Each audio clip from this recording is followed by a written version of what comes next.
The clatter of cutlery was the rhythm of Elena's life, the smell of stale coffee and hot grease its permanent perfume.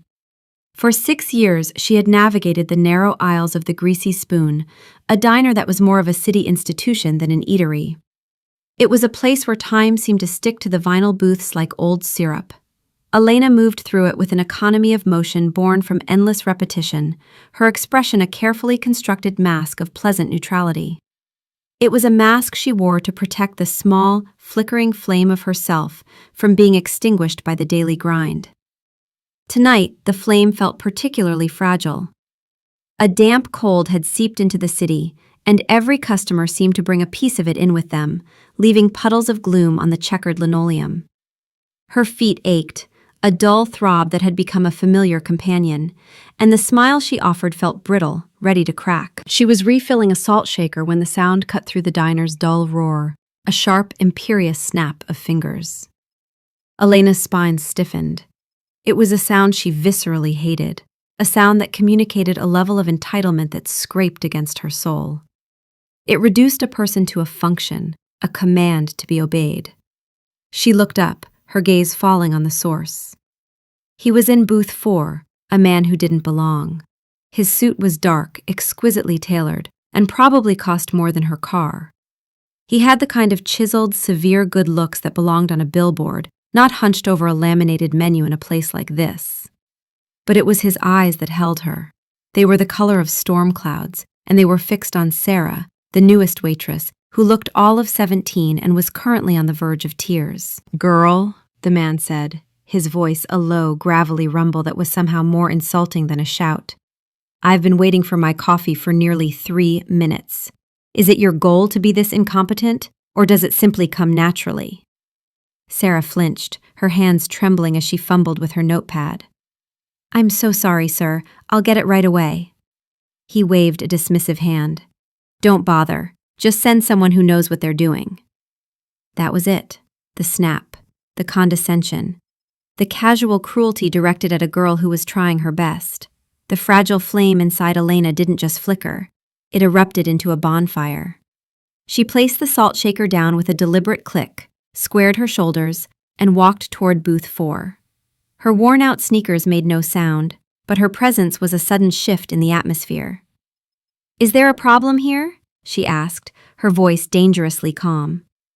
The man's stormy eyes lifted from Sarah and settled on her. There was a flicker of something in them, surprise, perhaps, but it was quickly replaced by annoyance. "Yes, there's a problem. Your service is abysmal." Elena met his gaze without flinching. "Sarah is new. She's doing her best. A little patience and a shred of human decency wouldn't kill you." A dark eyebrow arched. He leaned back in the booth, an arrogant smirk playing on his lips. It was a look that said he owned the world, and everyone in it was merely trespassing. "And who are you, the manager of this fine establishment?" "I'm someone who believes you don't snap your fingers at people," Elena said, her voice dropping lower, gaining an intensity that surprised even herself. "You don't call a teenage girl incompetent because your coffee is a few minutes late. This is a diner, not your personal palace. We are people, not servants. We have names, and hers is Sarah." She gestured toward the terrified girl. "My name is Elena, and you are a rude, arrogant man who desperately needs to be reminded that the world does not revolve around you." A hush had fallen over the nearby tables. Even Gus, the owner, had paused his work at the grill, his spatula hovering mid-air. The man in the booth didn't look angry. He looked fascinated. The smirk was gone, replaced by a look of profound, unnerving stillness. He was studying her, his gaze so intense it felt like a physical touch. But Elena was too far gone to care. The dam of her restraint had broken, and 6 years of pent-up frustration came pouring out. "So here's what's going to happen," she continued, leaning forward slightly, her hands planted on her hips. "You are going to apologize to Sarah. Then you are going to get up, walk out that door, and you are never, ever coming back. We don't need your money. We don't need your attitude. We serve food here, sir, not egos." For a long moment, there was only the sound of the sizzling grill and the hum of the ancient refrigerator. The man just stared at her. His jaw was tight, a muscle flexing in his cheek. Elena braced herself for the explosion, for the demand to see her manager, for the inevitable firing that would follow. Instead, he did something utterly unexpected. He slowly, deliberately pushed himself out of the booth. He stood to his full height, and he was tall, towering over her, a presence that seemed to suck all the air out of the room. He looked from Elena to a pale, wide-eyed Sarah. His voice, when he finally spoke, was quiet, devoid of its earlier arrogance. "I apologize," he said, his gaze fixed on Sarah. "My behavior was unacceptable." He then turned his stormy eyes back to Elena. The intensity was still there, but it was different now. It was searching, almost vulnerable. He gave a curt, almost imperceptible nod. "Thank you for the lesson in decency." And with that, he turned, walked to the door, and disappeared into the cold, rainy night, leaving behind a stunned diner, a trembling new waitress, and Elena, whose heart was hammering against her ribs, not from fear, but from the terrifying, exhilarating shock of having finally spoken her mind. She had no idea that the man she had just thrown out was Kieran, the alpha king of the northern clans, or that in the span of 5 minutes she had shown him more honesty and fire than he had seen in a decade of sycophantic court life. His wolf, silent and restless for years, was now wide awake, and it was telling him one thing with absolute, terrifying certainty. Mine. Kieran sat in the back of his armored town car, the city lights smearing into neon streaks through the rain-slicked window. His driver, Alistair, navigated the slick streets with practiced ease, the quiet hum of the engine a stark contrast to the roaring tempest inside the Alpha King. He wasn't angry. That was the most unsettling part. By all rights, he should be furious. He, Kieran, the alpha whose very presence could bring lesser wolves to their knees, had been verbally eviscerated and ejected from a greasy spoon diner by a waitress. A human waitress. His counsel would be appalled. His beta, Gregor, would likely have an aneurysm. But as he replayed the scene in his mind, it wasn't fury he felt. It was a strange, unfamiliar sensation. A crackle of energy under his skin that was equal parts shock and exhilaration. His wolf, a beast of shadow and power that had been sullen and dormant within him for years, was pacing the confines of his soul, wide awake and intensely curious. "Fire," the wolf murmured in his mind, a low, appreciative rumble that resonated through Kieran's chest like a second heartbeat. "She has fire. Strong. Brave. Ours." "Not ours," Kieran muttered, but his protest was weak even to his own ears. He had come to the city incognito, a desperate escape from the gilded cage of his life. The northern clans, wolf shifter packs spanning from the Canadian wilderness to the Great Lakes, had been his responsibility since his parents' death when he was 19. 16 years of territorial agreements, treaties with the southern ridge packs led by the ambitious and ruthless Alpha Marcus, delicate alliances with the mountain cats out west, constant vigilance against rogue wolves who rejected pack law and preyed on the vulnerable. The human world knew nothing of their existence, a secret carefully maintained through glamour charms, strategic property holdings disguised as corporate acquisitions, and centuries of practiced discretion. To the few humans who stumbled onto the truth, memory charms ensured silence. The shifter world existed in the shadows, and Kieran was one of its most powerful and lonely rulers. He had told his council it was to oversee investments in the human world, his cover identity as the reclusive head of Northern Corporation, a private equity firm with legitimate holdings that justified his presence in human cities. The glamour charm at his wrist helped blur recognition, made humans' eyes slide past him without truly seeing, made him forgettable. It was how he moved through their world unnoticed. He just wanted one night where he wasn't the Alpha King, where every word wasn't weighted with politics, where no one bowed or feared or calculated. And then came Elena. She hadn't seen a king or sensed a predator.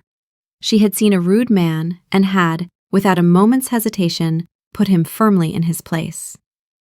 The raw, unvarnished honesty of it was like a bucket of ice water to the face. shocking, cold, but breathtakingly real. He could still feel the force of her gaze, her eyes the color of warm honey, blazing with righteous indignation.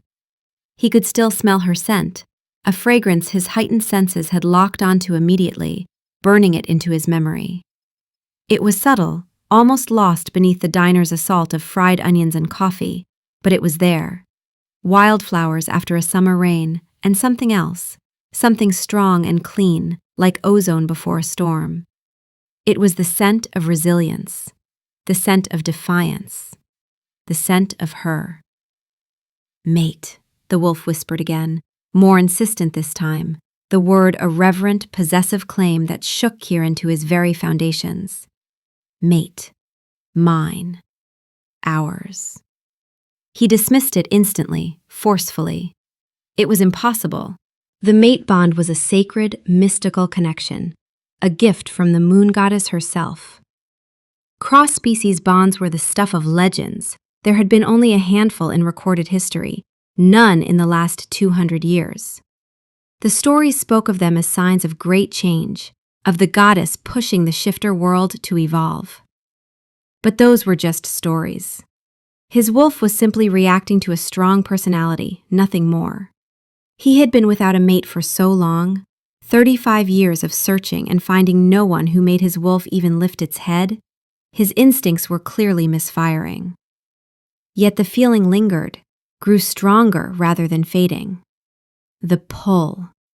The undeniable sense that in her presence, a part of him that had been numb and dying for years had suddenly sparked back to life, vital and urgent. He had apologized to Sarah. The word had felt foreign on his tongue, rusty from disuse. But the moment he said it, a fraction of the crushing weight on his shoulders had lifted. And the nod he had given Elena? It had been a sign of respect. A silent acknowledgement from one alpha to another, for there was no denying the sheer force of her will, the natural authority in her stance. She was magnificent. Back in the sterile luxury of his penthouse suite, a property held under layers of shell corporations, far from his true home deep in the wilderness, Kieran shed the expensive suit with jerky, frustrated movements. He stood before the floor-to-ceiling windows, looking out at the glittering, indifferent city spread below like a carpet of stars. He should call Gregor, handle the border dispute with the rogue pack near Thunder Bay that had been escalating for weeks, review the reports from his council about the Southern Ridge Alpha's latest territorial provocations. He should do his duty. He should be the king his people needed. Instead, all he could think about was a woman with honey-colored eyes and a spine of steel. A woman who had looked at him like he was nothing special and everything wrong, all at once. He had acted like a brute. The pressure of his position had been building for months, the constant political maneuvering, the weight of knowing that every decision affected thousands of lives, the suffocating loneliness of being surrounded by people who feared him too much to be honest with him. He had let it curdle into arrogance, and he had taken it out on an innocent girl who was just trying to do her job. Elena had been right about everything. The realization was humbling, a sensation as foreign to him as the apology had been. He, who could command armies with a single word, who could make grown men submit with a look, had been bested by a simple truth spoken in a cheap diner by a woman who had no idea what he was. She hadn't been intimidated by his expensive suit, or his cold authority, or the predatory stillness that usually made humans instinctively nervous. She had just seen him being cruel, and she had demanded better. He found himself pacing the vast living room, the restless energy too much to contain even in the expansive space. His wolf was insistent, a constant, low thrumming in his chest that felt like a second heartbeat, demanding and desperate. Go back, see her, talk to her. She is ours, make her see. She is not ours, Kieran growled aloud, the sound startling in the quiet room, but it reverberated with the alpha command that could compel lesser wolves to their knees. She's a human who thinks I'm a monster. She threw me out. She never wants to see me again. But even as he said it, even as he tried to convince himself, he knew he would go back. He had to. It wasn't about pride or proving a point or salvaging his ego. It was something deeper, more primal, something that bypassed logic entirely. He needed to see if that fire was real or just a momentary flare. He needed to know if the sense of peace his wolf felt just thinking about her, just remembering the way she'd stood up to him without flinching, was a fluke or something more. He needed to breathe in her scent again, to anchor himself to something genuine in a life that had become nothing but performance and artifice. The next evening, he didn't wear a suit. He couldn't go back as that man, the arrogant businessman in expensive clothes who treated her employee like dirt. He needed to be someone different, someone closer to who he actually was, beneath the crown and the duty. He chose worn jeans that had seen actual use, a simple gray Henley that had been washed so many times it was soft as silk, and a leather jacket that Gregor had given him years ago. He touched the rune charm bracelet at his wrist, reinforcing the subtle glamour that blurred recognition, and left the town car and Alistair behind. He walked the dozen blocks to the diner in the crisp night air, his breath misting, and for the first time in longer than he could remember, he felt something that might have been hope. When he pushed open the door to the Greasy Spoon, the little bell chimed, cheerful and ordinary. The place was quieter than the night before, just a handful of customers scattered at tables and booths.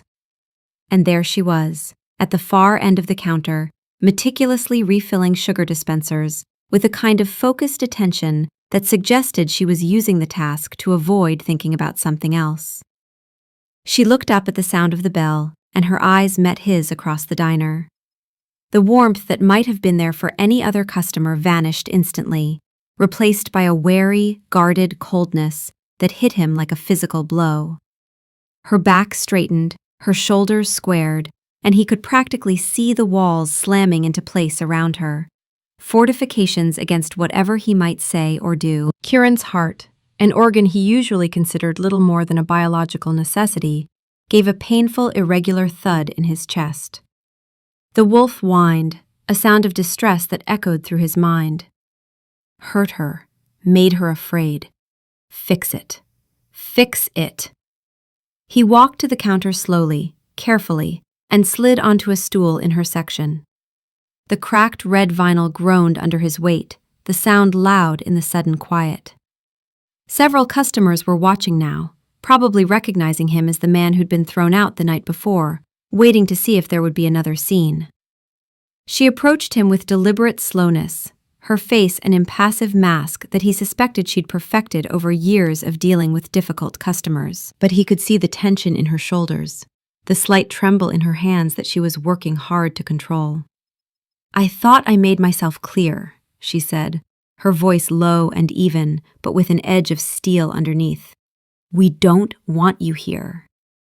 "I know," Kieran said, his voice rough even to his own ears. "I'm not here as a customer. I'm here to apologize. To you." Elena stared at the man perched on the stool, her mind struggling to reconcile this version with the arrogant tyrant from the night before. The transformation was startling. The severe, expensive suit was gone, replaced by clothes that looked normal, lived in, human. They fit his powerful frame in a way that was somehow more intimate than the corporate armor had been, hinting at the strength beneath without the aggressive display of wealth. His dark hair was slightly mussed, as if he'd run his hands through it repeatedly, and without the rigid posture of corporate authority, he looked younger, more vulnerable. And somehow that made him more dangerous to her carefully guarded heart. His apology hung in the air between them, a fragile, unexpected offering that she didn't know how to handle. She had spent the entire day replaying their confrontation, a cocktail of pride and anxiety churning in her stomach until she'd felt physically sick. She'd been certain Gus would fire her. Instead, her boss had clapped her on the back with one of his rare, genuine smiles and said, "Took you long enough, kid. Some people need to be told. I'm proud of you." The support had bolstered her, made her feel like maybe, just maybe, she'd done the right thing. But the underlying fear of consequence had remained. The childhood anxiety of waiting for the other shoe to drop, for the punishment that always came when you stood up for yourself in the foster homes. She had expected him to return with lawyers, or with corporate threats, or with that same sneer of superiority. She had not expected this. this quiet, almost hesitant man, with storm cloud eyes that now held a flicker of something she couldn't quite name. Regret? Genuine remorse? Or was this just another manipulation, a different tactic? "You already apologized to Sarah," she said, her voice clipped and professional, the tone she used with customers she wanted to keep at arm's length. She wiped down a perfectly clean section of the counter, her movements stiff and deliberate, needing something to do with her hands. "That's all that was required." "No," he said, and his gaze was unwavering, holding hers with an intensity that made her breath catch, despite her best efforts to remain unaffected. "I was a bore, worse than a bore. I was cruel. You were right about everything you said. My behavior was inexcusable, and I needed to be told. I'm apologizing for my arrogance, for my cruelty, for acting like the world owed me deference. I'm apologizing to you, Elena, because you deserved better than that." Elena stopped wiping the counter. She looked at him, really looked at him, searching for the lie, for the angle, for whatever game this was. Men like him didn't apologize, not really. They dominated, they conquered, they made excuses and justified their behavior and found ways to make it your fault. They certainly didn't show up at Greasy Spoon Diners the next night, dressed down and humble, to eat crow. But his expression was stripped of all its former condescension, all the cold superiority that had radiated from him like a force field. He looked tired, with shadows under his eyes that suggested he hadn't slept well. He looked sincere, in a way that seemed to cost him something, as if humility was a foreign language he was struggling to speak. The combination was dangerously disarming.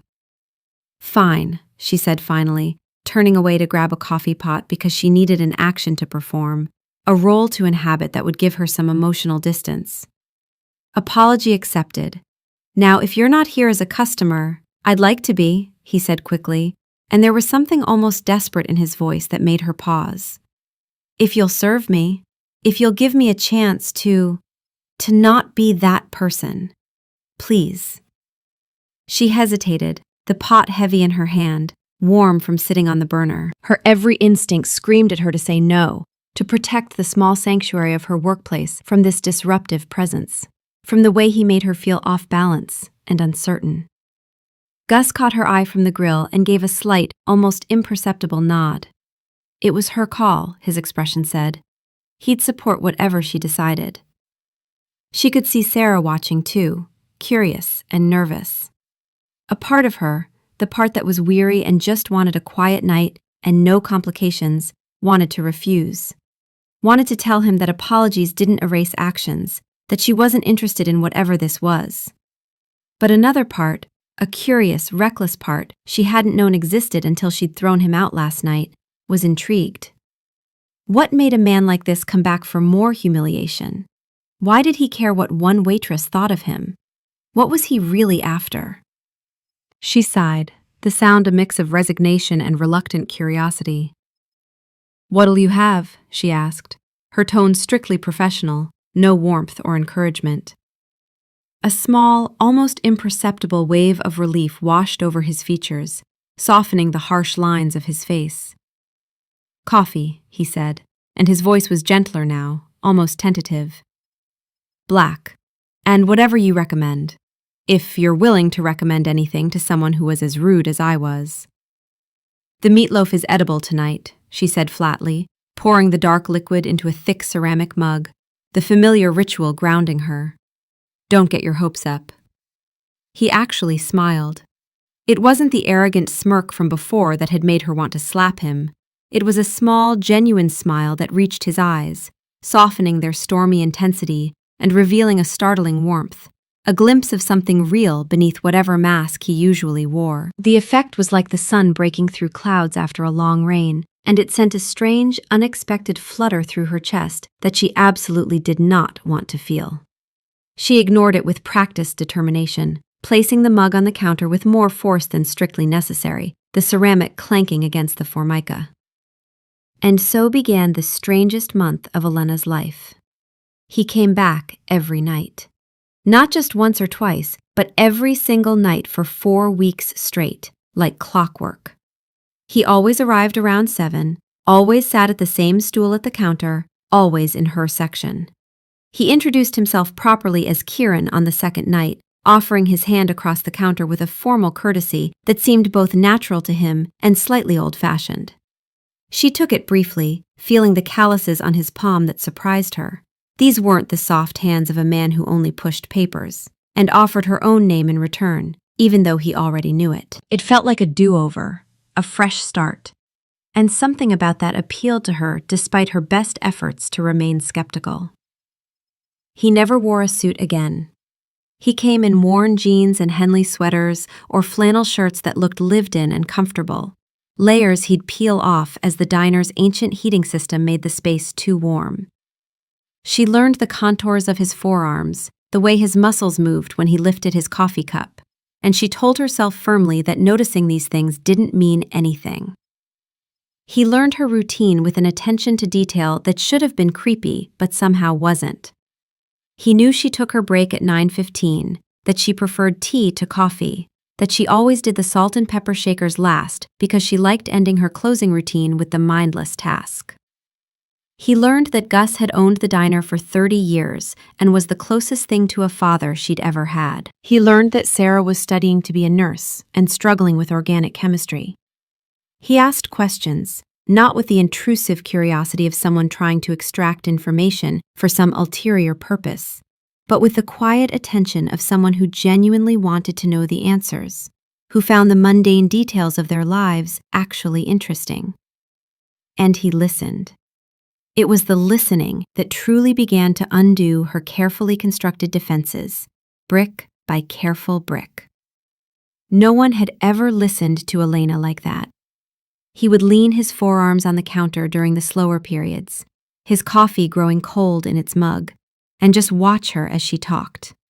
Really watch her, his storm gray eyes focused and present in a way that made her feel like she was the only person in the world, like nothing else mattered but what she was saying. She found herself telling him things she normally kept locked away, about a difficult customer who'd made her laugh despite herself, about her dream of one day owning a small bookstore cafe with comfortable chairs and good lighting and a space where people could just exist without pressure. A place where people feel welcome, she explained one night, surprising herself with her own passion for an idea she'd barely articulated even to herself. Where it doesn't matter if you're rich or poor or whatever, you can just come in, get a cup of tea, read a book, and no one makes you feel like you don't belong. That sounds perfect, he said, and the way he looked at her made her chest feel tight. You'd be amazing at that, creating space for people, making them feel seen. You already do that here.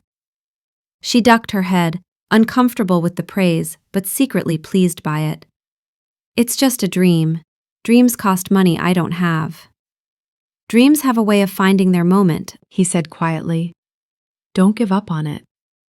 He never offered solutions or tried to fix her problems, or did that annoying thing some men did where they turned every conversation into advice she hadn't asked for.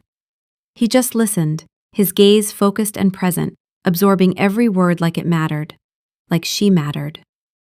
And slowly, so slowly she barely noticed it happening, her carefully constructed walls began to develop cracks. She found herself looking for his dark head in the crowd of customers each evening, her stomach doing a little flip when she spotted him coming through the door. She found herself saving him a slice of the apple pie she'd learned he liked, telling herself it was just good customer service, even as Gus raised an eyebrow at her. She found herself smiling, real smiles that weren't part of her waitress mask during their conversations. Her face would actually hurt sometimes from smiling so much, muscles unused to the expression. By the second week, she'd started to piece together a picture of him, filling in the gaps he left with educated guesses. He was clearly wealthy, the quality of his casual clothes, the expensive watch he wore, the way he moved through the world with the confidence of someone who'd never had to worry about money. But there was a loneliness in him that wealth couldn't touch, a bone-deep weariness that showed in unguarded moments. He was in town for a complicated business situation, he'd told her, something about a merger that involved a lot of politics and personalities. He spoke vaguely about his work, never quite giving her enough details to pin down exactly what he did, but she got the sense of enormous responsibility, of decisions that affected a lot of people, of a job that was slowly crushing him under its weight. "Do you like what you do?" she asked him one night during a quiet moment. He was quiet for a long time, staring into his coffee like it held answers. "I don't know anymore," he finally admitted. I used to believe it mattered, that I was making a difference. But somewhere along the way it became just duty, obligation, going through the motions because people depend on me and I can't let them down." The honesty in his voice made her chest ache. "That sounds exhausting." "It is," he said simply and looked up at her. "Coming here, talking to you, it's the only time I feel like I can breathe, like I can just be me, not the job, not the expectations, just me." The intensity in his gaze when he said it made her breath catch. She wanted to ask more, to push past the careful boundaries he'd drawn around certain topics, but something held her back. He was sharing what he could, and pressing for more felt like it would break whatever fragile trust was building between them. By week 3, the routine had deepened into something more, something that felt dangerously like intimacy. She'd learned that he took his coffee black because he liked the bitter taste, that he had a scar on his left hand from what he vaguely described as a work accident, that he had a dry, sharp sense of humor that caught her off guard and made her laugh when she least expected it. "So this guy comes in yesterday," she told him one night, "and orders a cheeseburger, no cheese. When I ask if he just wants a hamburger, he gets offended and says no, he wants a cheeseburger without cheese because hamburgers taste different." Kieran's lips twitched. "Did you charge him for the cheeseburger?" "Obviously. Gus says the customer is always right, especially when they're wrong and willing to pay more for it." He laughed, a genuine, full-throated sound that transformed his whole face, made him look younger and lighter and heartbreakingly handsome. Several customers turned to look, and she realized with a start that it might be the first time some of them had heard him make any sound beyond quiet conversation. He noticed her staring and raised an eyebrow. "What?" "Nothing," she said quickly, feeling her cheeks heat. You should laugh more. It's a good sound." His expression softened into something tender that made her stomach flutter. "You make me want to laugh again. I'd forgotten how." The moment stretched between them, charged with something she wasn't ready to name, until Sarah dropped a tray in the kitchen and they both jumped. But there were still flashes of the other man, the one with power that sat on him like a second skin, and those moments both frightened and fascinated her. One evening during week 3, a belligerent drunk stumbled in just before closing. He was a regular problem, Marco, a guy who worked construction when he was sober and got mean when he wasn't. He made a beeline for Sarah, who was wiping down tables, and grabbed her arm hard enough to make her yelp. "Hey, sweetheart," he slurred, pulling her closer. "Why don't you give me your number? Come on, don't be a bitch about it." Before Gus could even move from behind the grill, before Elena could take a step toward them, Kieran was off his stool. He didn't rush or make a show of force. He simply stood, and in the space between one breath and the next, he was there, between Marco and Sarah, his presence suddenly immense in a way that didn't match his physical size. The air itself seemed to change, growing heavier, more dangerous, charged with something Elena couldn't name, but that made every hair on her body stand on end. The temperature dropped, or maybe that was her imagination, but she could have sworn she saw her breath mist. "Leave," Kieran said, and his voice was different. It wasn't loud, it wasn't raised, but it resonated with something primal, something that bypassed logic and reason and went straight to the hindbrain, to the part of the human psyche that still remembered what it was like to be prey. It was a command that didn't allow for disobedience, that made refusal seem not just unwise, but literally impossible. Marco, who outweighed Kieran by a good 50 pounds and had been ready for a fight, went pale. His eyes widened, his pupils dilating like he was staring at something terrifying that no one else could see. He released Sarah's arm like it had burned him, actually stumbled backward, and fled from the diner, practically tripping over his own feet in his haste to get away from whatever he'd sensed in Kieran. The bell above the door chimed cheerfully as it swung shut behind him, absurdly normal after what had just happened. Kieran then turned to a shaken Sarah, and the transformation was instantaneous and complete. All that terrifying authority simply evaporated like it had never existed. His expression softened, became gentle and concerned, and his voice was back to normal when he asked, "Are you all right? Did he hurt you?" Sarah shook her head mutely, her eyes wide, looking at Kieran like she was seeing him for the first time. I'm okay, thank you." He gave her a small smile, squeezed her shoulder gently in a gesture of comfort, and returned to his stool as if nothing had happened, as if he hadn't just made a 200-pound drunk flee in terror with a single word. Elena stood frozen behind the counter, her heart racing, her mind spinning as it tried to process what she'd just witnessed. Gus was staring at Kieran with narrowed eyes, his expression unreadable. The few remaining customers were whispering to each other, looking spooked. She approached Kieran on legs that felt unsteady, the coffee pot in her hand because she needed something to do, some normal action to ground her. What did you do?" she asked quietly, refilling his mug even though it was still half full. "How did you—" His hand stilled on the mug. He looked at her and she saw conflict warring in his storm-gray eyes, the desire to be honest, the fear of her reaction, the weight of secrets he was carrying. For a moment she thought he might tell her. She could see him struggling with it, the words on the tip of his tongue, something massive and life-changing hovering in the space between them. But then he just shook his head, and she watched the shutters come down, watched him retreat behind his careful walls. "I'm good at projecting authority," he said, and it was technically true, but also completely inadequate as an explanation. Business negotiations, hostile takeovers, difficult personalities. You learn to project dominance, to make people believe you're someone they don't want to cross. It's mostly psychology and body language. It was a lie. She knew it was a lie. The explanation was too simple, too neat for what she'd witnessed. That hadn't been psychology or body language. That had been something else entirely. Something that had made her instincts scream danger, even as her heart recognized protection. But something in his expression, the pain, the fear of her reaction, the desperate plea for her to not push this, made her let it go. There was a secret there, something fundamental about who and what he was, and he was terrified to tell her. Why?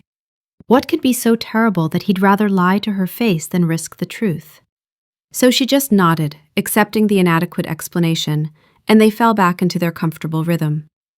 But the question lingered in the back of her mind, a seed of doubt that would only grow. What are you, Kieran?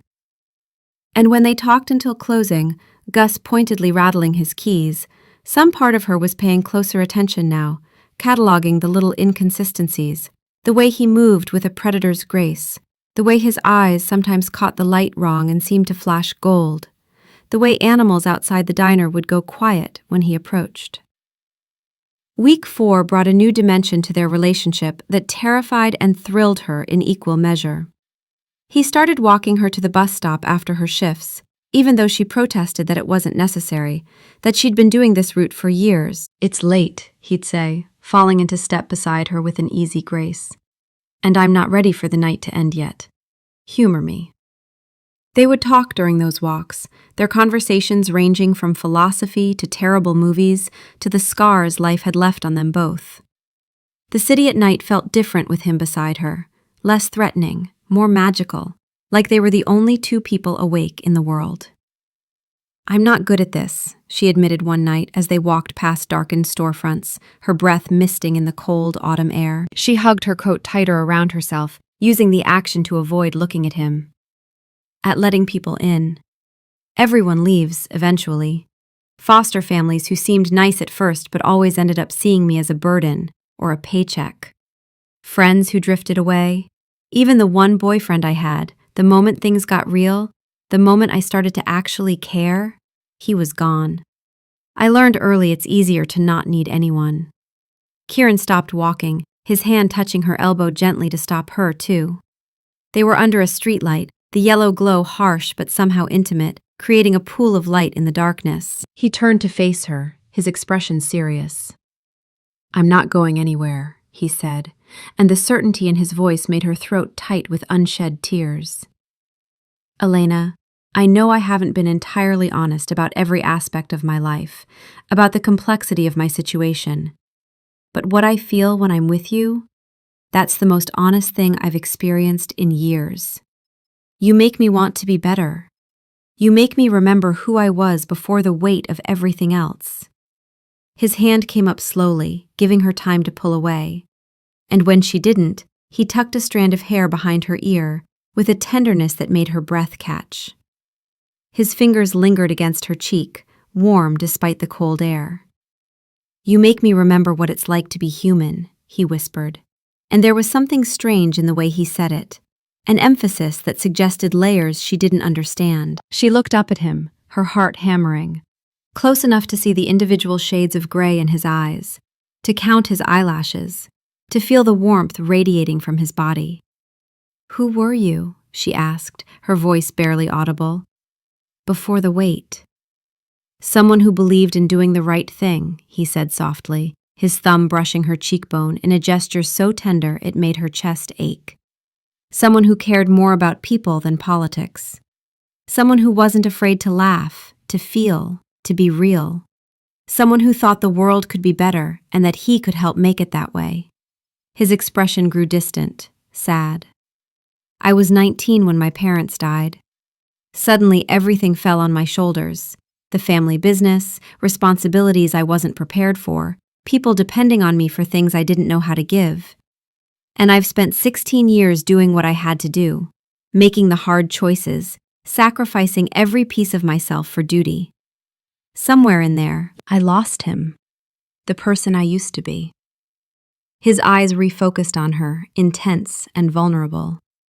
"But you bring him back. Every time I sit at that counter and you roll your eyes at me, or tell me the coffee is terrible, or share a piece of your day, you bring him back. The man I used to be. The man I want to be again." The raw honesty in his words cracked something open in her chest, something she'd kept locked and protected for so long she'd almost forgotten it was there. "I'm terrified of being left," she whispered back, her own honesty spilling out to match his. "Every person I've ever cared about has left, so I stopped letting people in. I built walls, and I was safe, but I was also alone. And then you came along and you knocked them down without even trying." She forced herself to look at him, to be brave enough to say this next part. "When I found out you'd been hiding things from me, when your friend showed up calling you sir and talking about councils and territories, it wasn't just about the lie. It was about proving my worst fear right, that I'm not enough. That the moment someone really sees me, they'll leave." Kieran's expression shifted to something fierce and tender all at once. His hands came up to cup her face, his touch gentle despite the intensity in his eyes. "Elena," he said, his voice rough with emotion, "listen to me. You are not too much or not enough. You are exactly, perfectly you. And I'm the idiot who's been trying to find the courage to show you all of me, because I'm terrified that when you see the whole truth, you'll be the one who leaves." "Then tell me," she said, her hands coming up to grip his wrists, feeling his pulse racing under her fingers. "Whatever it is, just tell me. I don't care about your business or your money or your complicated situation. I just want the truth." He looked at her for a long moment, and she watched emotions flicker across his face too quickly to name. Hope, fear, longing, desperation. She thought he might do it, might finally give her the truth. His lips parted, the words clearly right there. But then he closed his eyes, took a shuddering breath, and when he opened them again, there was resolution there, but also regret. "I will," he promised, "soon. There are things I need to arrange first, ways I need to show you rather than just tell you. Because if I just blurt it out, you'll think I'm insane and you'll never believe me. But I promise you, Elena, I will tell you everything. No more secrets. Just give me a few more days to do this right." She wanted to push, to demand the truth right now, standing under this streetlight in the middle of the night. But something in his expression stopped her. He wasn't stalling or manipulating. He was genuinely trying to figure out how to share something so big that words alone wouldn't be enough. "A few days," she agreed quietly. "But Kieran, whatever it is, I'm stronger than you think. You don't have to protect me from the truth." "I know you're strong," he said, and his smile was sad.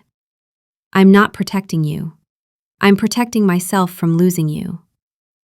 The vulnerability in his admission made her heart clench.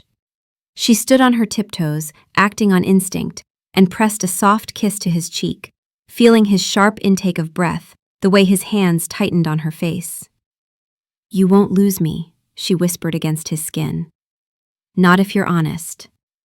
She pulled back and saw the raw need in his eyes, the way he was looking at her mouth, the tension in his body. For a moment, she thought he might kiss her. She wanted him to kiss her. Every nerve in her body was alive, waiting. He leaned in, his movements slow and deliberate, giving her every opportunity to pull away. His breath was warm against her lips, his scent surrounding her, cedar and something wild, like forest after rain. Her eyes fluttered closed. His lips brushed hers, the barest whisper of contact, a question more than a kiss.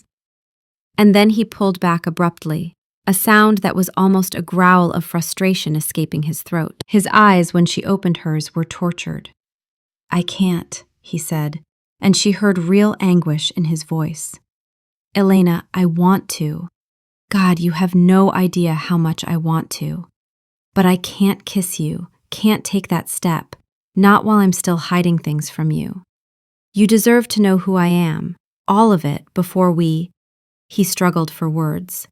"Before this becomes something I can't take back. You deserve the choice."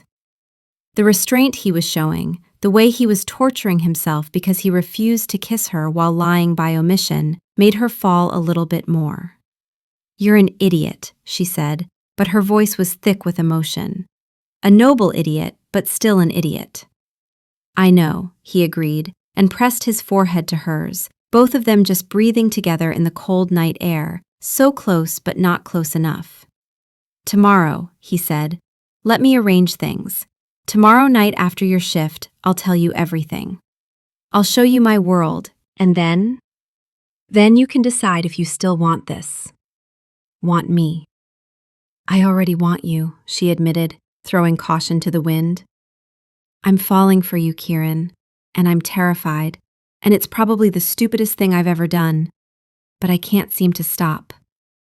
His arms came around her then, pulling her into an embrace that felt like safety and homecoming and rightness all at once. She pressed her face into his chest and felt his heart hammering as fast as hers, and knew that whatever he was hiding, whatever impossible truth he needed to share, he was just as scared as she was. "Tomorrow," he promised into her hair. "I swear it. Tomorrow you'll know everything." They stood like that for a long moment, holding each other under the streetlight, before he finally, reluctantly, walked her the rest of the way to the bus stop. When the bus arrived and she climbed aboard, she looked back to see him still standing there, watching her with an expression so full of longing and fear that it made her chest ache. "What are you hiding?" she wondered as the bus pulled away. "And why am I not more afraid?" She would find out the answer to that question much sooner than tomorrow, and in a way that would shatter her world. The next day started normally. Elena went through her routine on autopilot, her mind on the conversation from the night before, on the almost kiss that had left her lips tingling and her heart racing every time she thought about it. Kieran had promised answers tonight. Whatever secret he was carrying, whatever complicated truth he'd been trying to find the courage to share, she would finally know. Part of her was terrified. Part of her was relieved.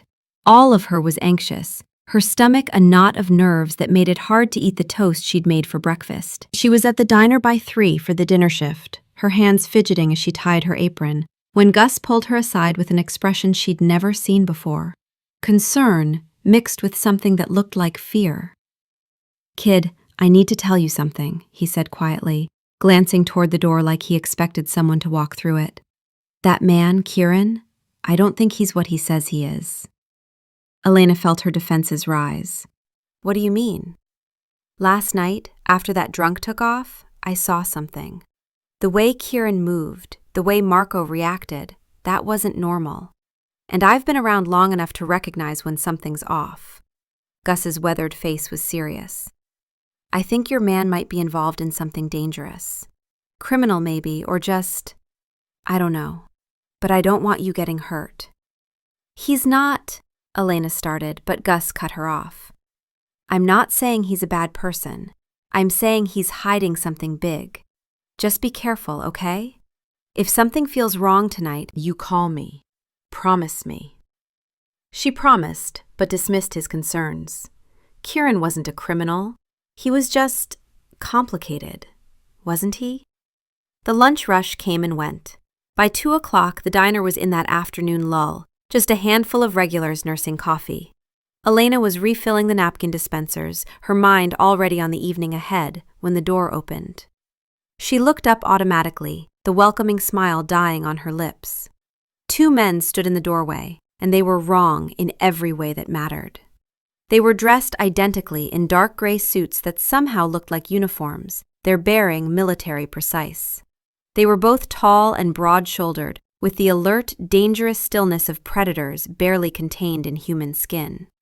And there was something about them, something she couldn't name, that made every hair on her body stand on end, made her hindbrain scream danger in a way that bypassed all logic. The air itself felt different with them in it, heavier, charged with a threat she couldn't articulate. They moved into the diner with synchronized steps, and she watched every customer's head turn, watched people's eyes widen with instinctive unease. One of the men had a severe face with a scar bisecting his left eyebrow. The other was even larger, with cold, amber eyes that seemed to see too much. The scarred one's gaze swept the room and locked onto her with unsettling precision. They walked toward her, their polished shoes making no sound on the linoleum despite their size, and she felt her heart start to hammer. This was wrong. Everything about this was wrong. Every instinct she'd honed over 28 years of survival was screaming at her to run. Elena Foster, the scarred man said, and her name on his lips sounded like a formal declaration, like an indictment. I am Gregor, second to Alpha Kieran of the Northern clans. The Alpha requests your presence at his estate. The matter is urgent and concerns your safety. Alpha, Northern clans, estate. The words didn't make sense strung together like that. They sounded like something from a fantasy novel, not something spoken in a diner in the middle of the afternoon. But even as her mind rejected the words, something deeper, more primitive, recognized the truth in them. I don't know what you're talking about, Elena said, but her voice came out thin and shaky. I think you have the wrong person. Gregor's expression didn't change, but something flickered in his eyes. Impatience, or perhaps urgency. There is no mistake. You are the one the Alpha has been visiting. His scent marks you. You've been seen with him repeatedly, which puts you at risk. Scent marks you. The words were bizarre, nonsensical, but they sent a chill down her spine because she remembered the way Kieran would lean close sometimes, the way he would breathe her in like he was memorizing something, the way he'd said, "You make me remember what it's like to be human," with that strange emphasis. I want you to leave, Elena said, her voice firmer now, fueled by fear and anger. She set down the napkin holder with a clatter.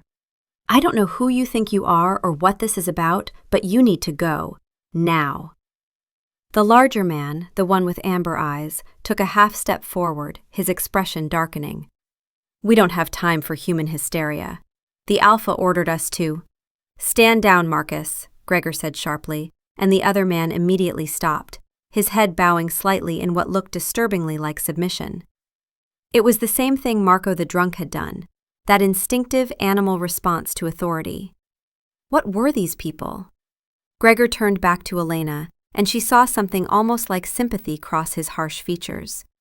I understand this is confusing and frightening, But you need to know that Kieran is not what you believe him to be. None of us are. We are shifters, wolf shifters to be precise. We live hidden among humans, and Kieran is our king, our alpha. He's been visiting you in secret, and that secrecy has now become a liability. Wolf shifters, king, alpha. The words were absurd, impossible, the stuff of movies and books and late-night cable shows about cryptids.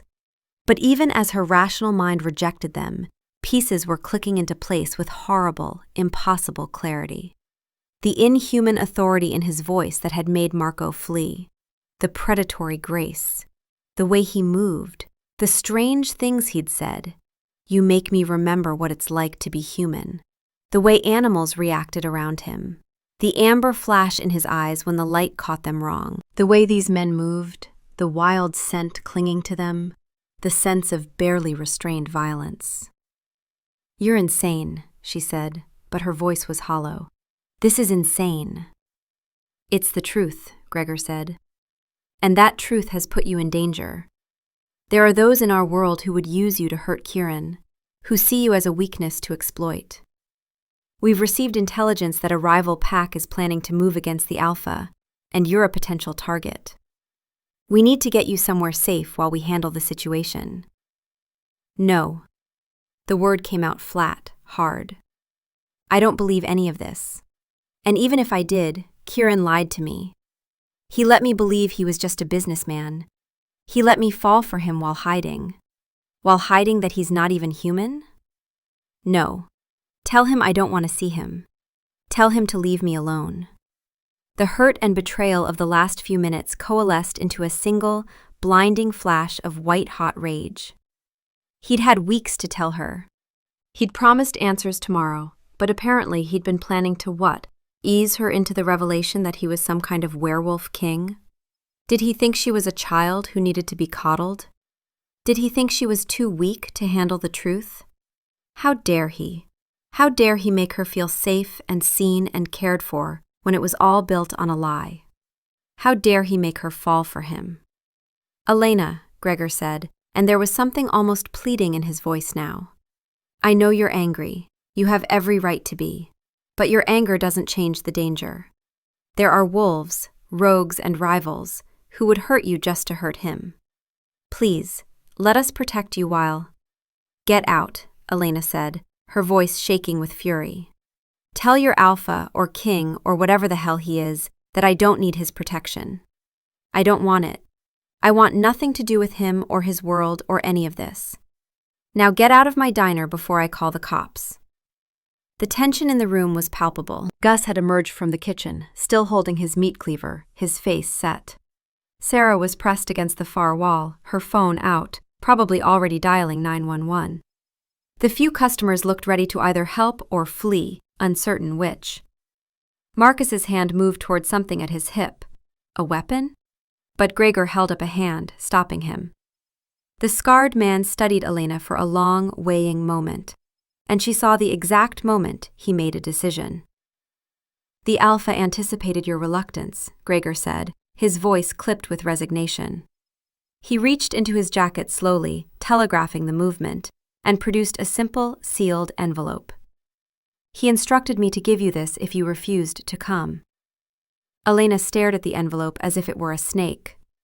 She didn't want his letters, his explanations, his carefully crafted words designed to make her understand and forgive. She wanted to burn it unopened, to reject it and him and this entire impossible situation. But the entire diner was watching. Her hands shaking with fury and something that felt dangerously like heartbreak, she snatched the envelope from his hand. Now leave, she hissed, and tell Kieran that if he wants to talk to me, he can come himself. Like a man, not send his whatever you are. Gregor's jaw tightened, but he gave a stiff, formal bow that looked centuries old, a gesture completely at odds with his modern suit. As you wish. But know this, Elena Foster.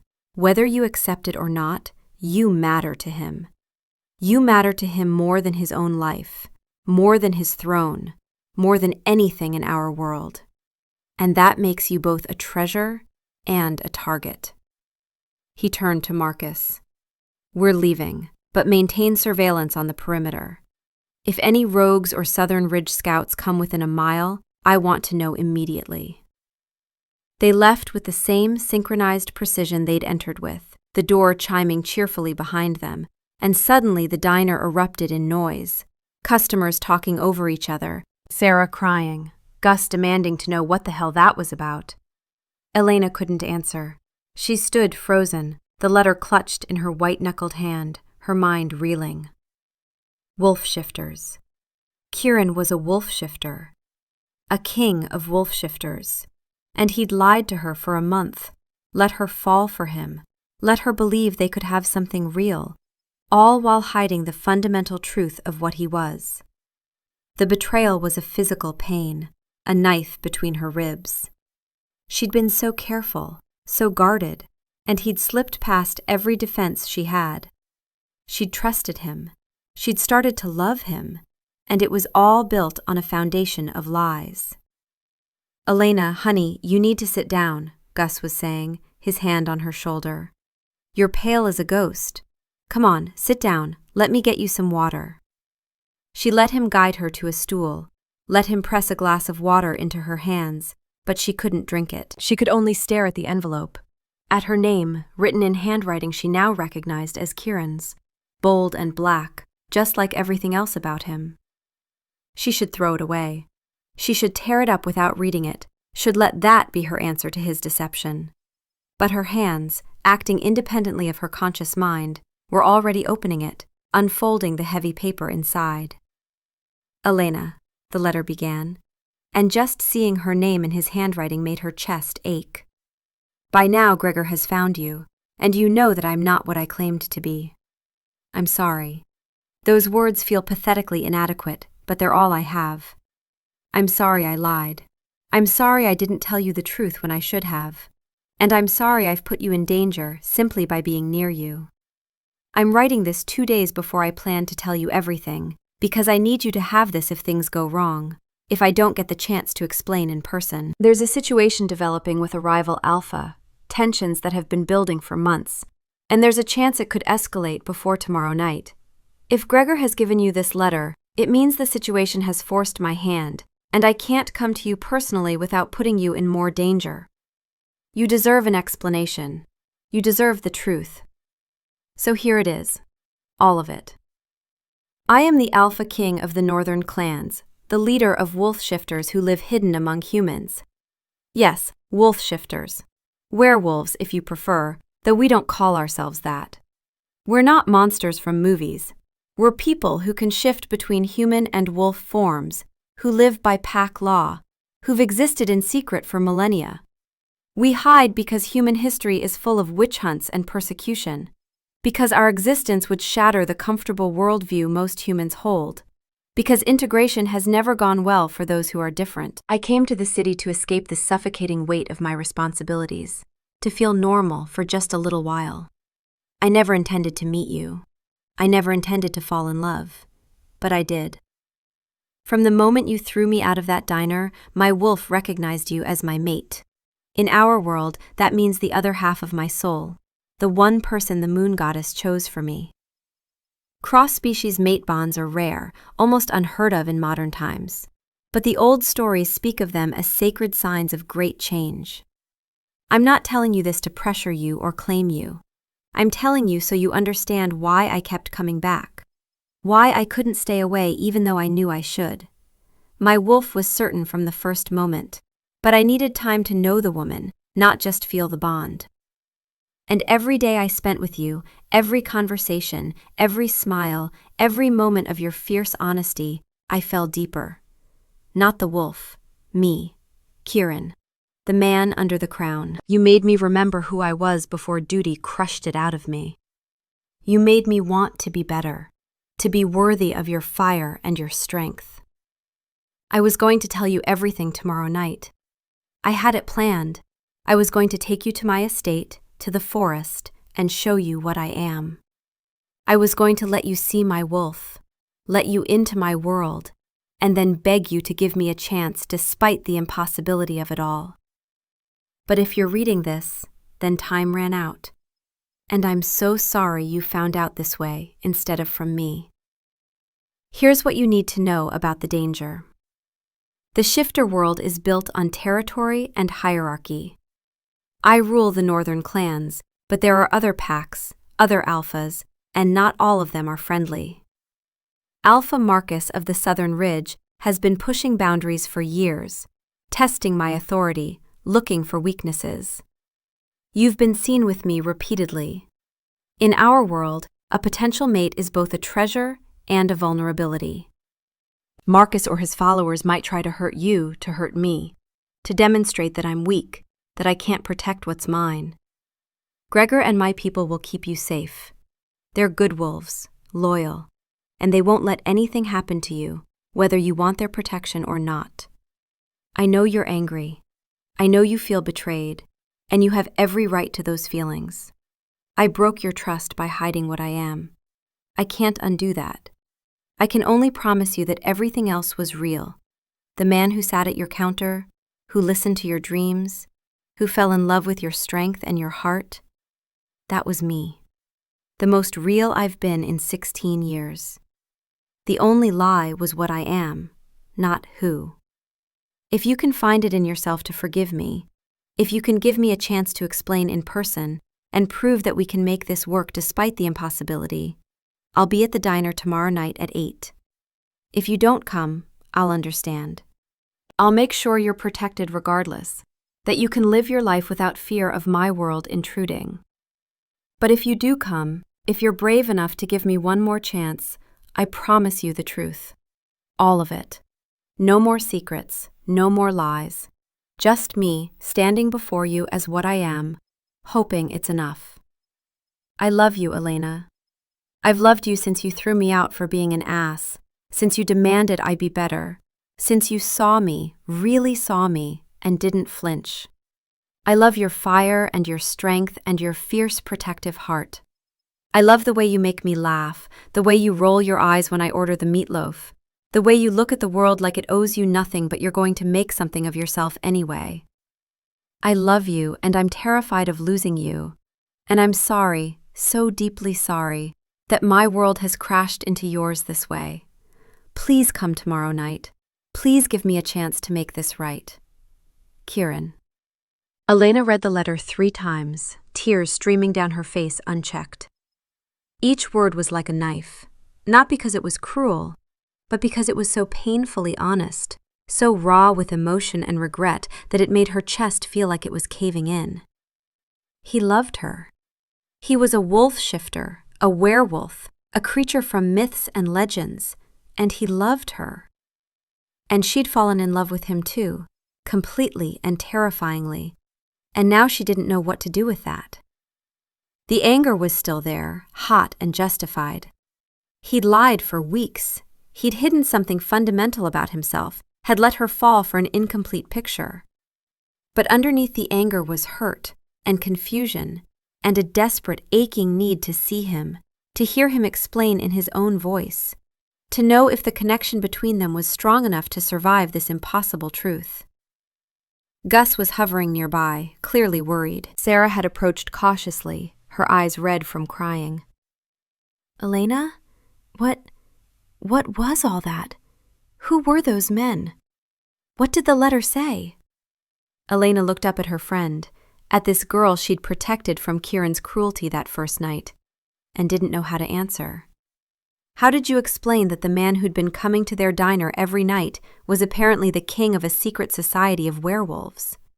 How did you articulate that the supernatural was real and had just walked into your life and turned everything upside down? I don't know, she said finally, which was true enough. I don't know what's happening. She stood abruptly, her decision made in a heartbeat of clarity. She couldn't do this here, surrounded by curious eyes and worried faces. She couldn't think with the smell of grease and coffee and the weight of everyone's concern pressing down on her. Gus, I need to leave. I need to go home. I need to think. I'm sorry. I know we're short-staffed, but I can't. Go. Gus said immediately, squeezing her shoulder. Take all the time you need. We'll manage. She grabbed her coat and purse from the back, moving on autopilot, and pushed out into the late afternoon. The cold air hit her like a slap, clearing some of the fog from her mind. She started walking, not toward the bus stop, but just away, needing movement and space and time to process. Wolf shifters. Kieran was a wolf shifter, a king. And she was his mate, his fated match, chosen by some goddess she'd never heard of. It was insane.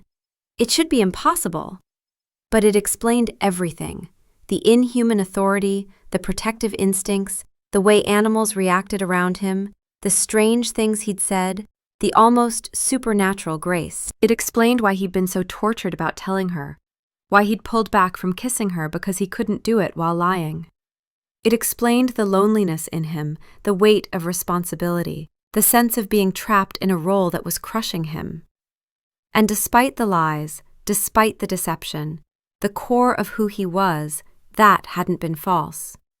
The man who listened, who laughed at her terrible jokes, who defended Sarah without hesitation, who looked at her like she was the most important person in the world, that had been real. The letter said he loved her, and God help her, she loved him too. Even now, even knowing what he was, even with the anger still burning in her chest, she loved him. She was in love with a werewolf. The thought should have been ridiculous. Instead, it just made her cry harder. She ended up at a park she'd never visited before, sitting on a cold bench as the sun set, rereading the letter until she had parts of it memorized. You make me remember who I was before duty crushed it out of me. I fell in love with the woman, not just the bond. Everything else was real. He'd be at the diner tomorrow night, waiting for her, hoping she'd be brave enough to hear him out, to give him a chance to explain and prove they could make this work. Could they? Could a human waitress and a werewolf king have anything together beyond a short, intense affair that would inevitably end in heartbreak? His world had enemies who might hurt her just to hurt him. His council probably expected him to choose some werewolf queen with the right bloodline. She didn't know anything about pack politics or shifter culture, or how to exist in a world of supernatural politics. But she knew him. She knew Kieran, the man who came to a diner every night just to talk to her, who protected those who couldn't protect themselves, who carried the weight of thousands of lives with grace and loneliness and quiet determination. She knew the way he looked at her, like she was precious and rare. She knew the way his voice softened when he said her name. She knew he'd tortured himself over lying to her, had pulled back from intimacy because he couldn't take that step while being dishonest. And she knew that if she didn't at least hear him out, if she let fear win, she'd regret it for the rest of her life. By the time she got home to her tiny apartment, it was full dark. She sat on her worn couch for a long time, just thinking, the letter on the coffee table in front of her like an accusation and a promise all at once. Tomorrow night, 8 o'clock. She had 24 hours to decide if she was brave enough to face the impossible, or if she was going to let the best thing that had ever happened to her walk away. Elena barely slept that night. She lay in bed staring at the ceiling, her mind churning through everything she knew and everything she'd just learned, trying to reconcile the impossible with the undeniable. Werewolves. They existed. They were real. Kieran was one of them. And somehow, impossibly, he'd fallen in love with her. By dawn, she still hadn't decided what to do. She called in sick to the diner again, another first, making it twice in 2 days, and spent the morning in a fog. She tried to distract herself with television, with cleaning, with anything that would shut her brain off, but nothing worked. Every thought circled back to Kieran, to the way he'd looked at her like she was the only person who mattered, to the way his voice had sounded when he said, "You make me remember what it's like to be human." To the letter, sitting on her coffee table, its words burned into her memory. I love you. I've loved you since you threw me out for being an ass. The truly strange thing was that the supernatural aspect of it all, the werewolf part, wasn't what terrified her most. Once she got past the initial shock, once she let herself actually believe it was real rather than some elaborate prank or delusion, it was almost a relief. It explained so much. The inconsistencies, the moments of power, the secrets he'd been carrying, they all made sense now. No, what terrified her was the same thing that had always terrified her: the vulnerability. The act of trusting someone with her heart when everyone she'd ever trusted had left. The risk of letting herself believe this could be real, could last, when her entire life had taught her that good things didn't last, not for girls like her. Around noon, there was a knock on her door. She opened it to find a delivery man with an enormous bouquet of wildflowers. Not roses or anything formal, but the kind of flowers that grew free beside roads and in meadows, unpretentious and beautiful. The card said simply, "These reminded me of you. Strong things that grow where they're not supposed to. Beautiful because they're free. I'll be waiting tonight if you'll give me the chance. K." Her hands shook as she put them in a vase. He knew her. Even with all the lies, even with the impossible truth of what he was, he knew her in a way no one else ever had. At 7 o'clock, she stood in front of her closet, still undecided. If she got dressed, if she went to the diner, she was committing to hearing him out. But if she stayed home, if she let 8 o'clock pass without showing up, that would be her answer. Safe, protected, alone. At 7:15, she was pulling on jeans and a sweater, her hands still shaking. At 7:30, she was staring at her reflection in the bathroom mirror, hardly recognizing the scared, hopeful woman looking back. At 7:45, she was locking her apartment door and heading down the stairs, her heart hammering so hard she felt lightheaded. She walked instead of taking the bus, needing the time and the cold air to settle her nerves. What was she going to say? What could she possibly say to someone who just told her he was a werewolf and she was his fated mate? By the time she reached the Greasy Spoon, it was 7:58. Through the windows, she could see that the diner was nearly empty, just a couple of regulars at the far end and Gus at the grill. And there, sitting in booth 4, where it had all started, was Kieran. He was dressed in the same worn jeans and Henley she knew, his hands wrapped around a mug of coffee, his shoulders tense. He looked terrible, exhausted, with dark circles under his eyes that suggested he'd slept even less than she had. He was staring down at his coffee like it held answers, his whole body radiating nervous energy. As she watched through the window, he checked his watch, and the despair that crossed his face, the certainty that she wasn't coming, that he'd lost her, made her chest ache so badly she had to press her hand against it. She pushed open the door. The bell chimed. Kieran's head snapped up at the sound, his eyes finding hers across the diner, and the expression that flooded his face was so raw, hope and relief and desperate longing and fear all mixed together, that it took her breath away. He stood slowly, like he was afraid any sudden movement would spook her, and she could see him physically restraining himself from coming to her, giving her space, letting her come to him on her own terms if she chose to come at all. Elena walked toward booth 4 on legs that felt like water. She didn't know what she was going to say.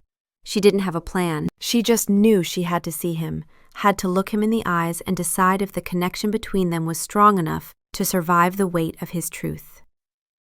"You came," he said when she stopped at the edge of the booth, and his voice was hoarse, rough with emotion. "Elena, you came. I didn't think. I was afraid. I almost didn't," she said honestly, and watched him flinch. "I spent all day trying to decide if I was brave enough for this. For you." "And?" The single word was barely a whisper, laden with more fear than she'd ever heard in his voice. She slid into the booth across from him, and the relief that washed over his face was so profound, so naked, it made her eyes burn with tears. "And I'm here. I'm terrified and I'm angry, and I have no idea what I'm doing, but I'm here. So talk. Tell me everything. Help me understand how this is supposed to work." Kieran closed his eyes for a moment, and she saw his hands trembling as he set down his coffee mug. When he opened his eyes again, they were suspiciously bright. Thank you, he said, and the gratitude in his voice was overwhelming. Thank you for giving me this chance. I know I don't deserve it after lying to you for so long. You don't, she agreed, and watched him flinch again. But I need to understand. I need to know if the man I fell for was real, or if it was all just you playing a part. He was real, Kieran said fiercely, leaning forward with sudden intensity. Elena, everything that happened between us, every word, every moment, that was me. The most real I've been in 16 years. The only lie was what I am, not who. Then show me, she said, her voice shaking but determined. Not here, obviously, but show me. Show me what you are, what your world is. Help me see if I can handle it. He stared at her like she'd just offered him the world. Now? Not much point in waiting, is there? She tried for a smile and almost made it. You've already blown up my understanding of reality. Might as well go all the way. He stood immediately, throwing money on the table for his coffee, more than enough to cover it, and offered her his hand. Come with me, please. I'll show you everything. She took his hand, feeling the now familiar calluses on his palm, the strength in his fingers as they closed gently around hers, and let him lead her out of the diner. Gus caught her eye as they passed, concern written all over his weathered face, but she gave him a small nod. I'm okay. I'm choosing this. Outside, a sleek black SUV was waiting, the same one she'd seen him get into that night at the bus stop. The man called Gregor was in the driver's seat, and when he saw them together, saw their joined hands, relief flooded his stern face. Elena, he said with a slight nod, respectful.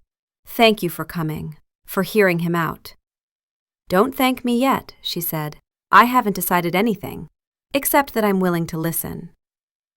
The drive took almost 2 hours, heading north out of the city and then onto smaller roads that wound through increasingly dense forest. Kieran held her hand the entire time, his thumb tracing absent patterns on her skin, neither of them speaking. The silence wasn't uncomfortable, it was just heavy with everything unsaid, everything that would need to be said. Finally, they turned onto a private road marked only by subtle symbols carved into trees. Territorial markers, Kieran explained quietly. The road wound up a mountainside, the trees growing thicker, the darkness deeper. And then, suddenly, there was light. A massive compound built into the mountain itself, all stone and timber and soaring architecture that managed to be both ancient and modern.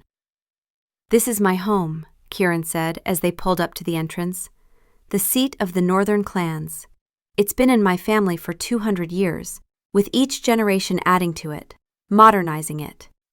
He looked at her nervously. I know it's overwhelming. We can take this slow. Just see one part tonight if you want. Show me, she said. All of it. I need to see all of it. He led her inside, and she was immediately struck by the contradictions. The grand entrance hall, with its soaring ceilings and stone walls that belonged in a medieval castle, but also comfortable leather furniture, warm lighting, modern art on the walls. It smelled like pine and wood smoke and old books, and despite its size, it somehow felt like a home rather than a museum. They passed people, wolves, she corrected herself mentally, who stopped and stared when they saw her. She could feel their eyes, their curiosity and concern, and in some cases hostility. But Kieran's hand tightened on hers and he kept walking, leading her deeper into the compound. He took her to his private quarters, a sprawling apartment that occupied an entire wing. Floor-to-ceiling windows looked out over the forest, and she could see lights scattered in the trees below. Other homes, other wolves. This is where I live when I'm here, he said. I also have the penthouse in the city for when business requires it. But this is home. His study was dominated by maps, territories marked in different colors, pack locations pinned with markers, disputed areas highlighted. Stacks of reports covered his desk, and she could see titles like Southern Ridge Border Incidents and Rogue Pack Activity, Thunder Bay Region. "This is what I do," he said quietly, watching her take it in.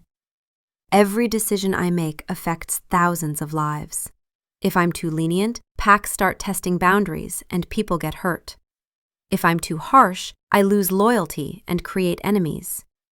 Every day is a balancing act between mercy and strength, between tradition and progress." He ran a hand through his hair, a gesture she recognized as frustration. "I've been doing this since I was 19, when my parents were killed by rogues during a territorial dispute. Suddenly everything fell on my shoulders. The throne, the responsibility for the northern clans, the weight of knowing that if I failed, people would die. And I've spent 16 years trying to be what everyone needs me to be, and somewhere in there, I lost myself." He turned to face her fully. "Until you, coming to that diner, sitting at your counter, being just Kieran for a few hours every night, you gave me back a part of myself I thought was gone forever. You made me remember what it's like to laugh, to feel, to be something other than a crown and a burden." Elena felt tears building but forced them back. "Tell me about the mate bond. What does it mean? What does it feel like?" Kieran's expression softened. "The mate bond it's hard to explain to someone who hasn't experienced it. My wolf recognized you immediately that first night. Your scent, your spirit, something fundamental about who you are called to something fundamental in me. In our world, we believe the moon goddess chooses mates, that she matches souls that complement each other, that make each other stronger. But I'm human," she said. "How does that work?" "Cross-species bonds are rare," he admitted. "There hasn't been one in over 200 years, but the old stories speak of them as signs of great change, as the goddess pushing our world to evolve. They're considered sacred, powerful, proof that love transcends the boundaries we draw." He took a step closer, his eyes intense. "For me, the bond feels like finding home. Like the restless, aching loneliness I've carried for 16 years suddenly quiet when you're near. My wolf is at peace with you in a way he's never been with anyone else. But Elena, the bond doesn't take away your choice. You're not compelled to love me or be with me. It just means we're compatible, that we could be happy together if we chose it. The bond is a beginning, not an ending." "What happens if I say no?" she asked quietly. "If I can't handle this? If it's too much?" Pain flashed across his face. "Then I'll let you go. I'll make sure you're protected from any fallout from my world, that you can live your life without fear. The bond it'll hurt. For both of us, though more for me. But you're not trapped. You always have a choice." She absorbed that, then asked the question that had been burning in her mind since she read his letter. "Show me your wolf. I need to see it." His eyes widened. "Here? Now?" "Yes. I need to see all of you, not just the human half. I need to know what I'm agreeing to if I agree to this." He studied her for a long moment, then nodded slowly. "Okay. But Elena, it can be frightening at first. The wolf is big and powerful and show me," she repeated. He led her out through a door onto a private terrace that overlooked the forest. The moon was rising, huge and bright, and she could hear sounds in the distance, howls, haunting and beautiful, echoing through the trees. "The pack runs tonight," he explained. "Under the full moon, it's traditional. They'll be wondering where I am, but," he looked at her, "you're more important." Then, before she could respond to that, he started to undress. She turned away, face burning, and heard him say softly, "You can watch if you want. It's not sexual, just practical. Clothes don't shift with us." She forced herself to turn back, to face this, and watched as he stripped down unselfconsciously. His body was powerful, muscular, marked with scars she'd never seen, testament to battles fought and survived. and then he changed. She'd expected it to be horrifying, to be violent and painful like in the movies. But it was fluid, natural, achingly beautiful. His body simply flowed from one form to another, bones restructuring, muscles reforming, fur sprouting across his skin. In less than 30 seconds, where Kieran had stood, there was a massive black wolf. He was enormous, the size of a small horse, with thick fur that absorbed the moonlight and turned it into living shadow. His eyes were no longer gray, they were gold, bright and intelligent and unmistakably aware, and she could see him in those eyes, could see Kieran looking out at her from the wolf's face. He approached slowly, carefully, his movements cautious, giving her every opportunity to run or scream or reject him. He lowered his massive head, waiting for her reaction. Elena's heart was racing, but not with fear, with awe. He was terrifying and magnificent, an apex predator that could kill her without effort. But she wasn't afraid. Her hand moved almost of its own volition, reaching out toward him. The wolf went utterly still, barely breathing. Her trembling fingers touched soft, thick fur, and something in her chest settled, clicked into place like a lock finding its key. "Oh," she breathed, wonder replacing fear. "Kieran, you're beautiful." The wolf made a sound, almost like a whine of relief, and pressed his massive head into her hand more firmly. She laughed, a sound somewhere between a sob and genuine joy, and buried her fingers in his fur. It was softer than she expected, warm and alive, and she could feel his heartbeat, steady and strong. This was real. This was Kieran. All of him. "Can you understand me?" she asked. The wolf huffed and nodded, a very human gesture that looked absurd and endearing on the enormous predator. "So you're in there. You're still you." Another nod. The golden eyes held hers with such intensity, such clear intelligence and emotion, that it took her breath away. She sank to her knees on the cold stone, and the wolf immediately lay down beside her, bringing his head level with hers. She wrapped her arms around his neck, pressing her face into his fur, and felt something break open in her chest. The last of her fear, maybe, or the final wall around her heart. "I was so scared," she whispered into his fur. "I was terrified of what you'd be, of whether the man I fell for was real. But you're both, aren't you? The man and the wolf. They're both you. Both real." The wolf made a soft, rumbling sound that she felt more than heard, and she understood somehow that it was agreement, affirmation. She pulled back to look at him. "Change back. I need to talk to you, to the human you." He shifted fluidly, and suddenly it was Kieran kneeling there, human and vulnerable, his eyes bright with unshed tears. He grabbed his clothes and pulled on his jeans quickly, then just looked at her. "You're not running," he said, and his voice was thick with emotion. "You're not afraid." "I'm terrified," she corrected, "but not of you. Of this. Of how big this is. Of whether I'm strong enough to exist in your world. But not of you." She reached out and cupped his face, feeling the slight stubble on his jaw, the warmth of his skin. "You're still you. The man I fell for, he's real. He's standing right here." "I love you," he said, the words tumbling out like he couldn't hold them back anymore. "God, Elena, I love you so much. I have from the beginning, from the moment you threw me out of that diner and looked at me like I was just a man who needed to learn some manners. You make me want to be better. You make me remember who I was before all of this." His hand came up to cover hers on his cheek. "I know it's too fast. I know I don't have the right to ask after lying to you. But please, please give me a chance. Give us a chance. Let me show you that this can work." "I love you too," she said, and watched his eyes widen with shock and desperate hope. "I'm furious with you for lying. I'm overwhelmed and scared, and I have no idea how this is supposed to work. But I love you, Kieran. The man and the wolf. The king and the person who just wants to sit at a diner counter and be normal for a while. I love all of you."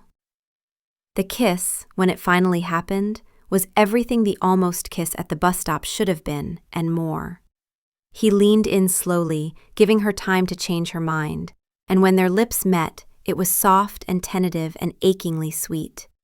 She tasted salt and realized one of them was crying, maybe both of them.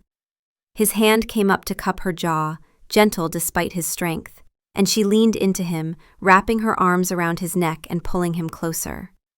The kiss deepened, tentative becoming urgent, weeks of restraint and longing finally released. His other arm wrapped around her waist, holding her like she was precious and rare, and she felt something warm and golden bloom in her chest.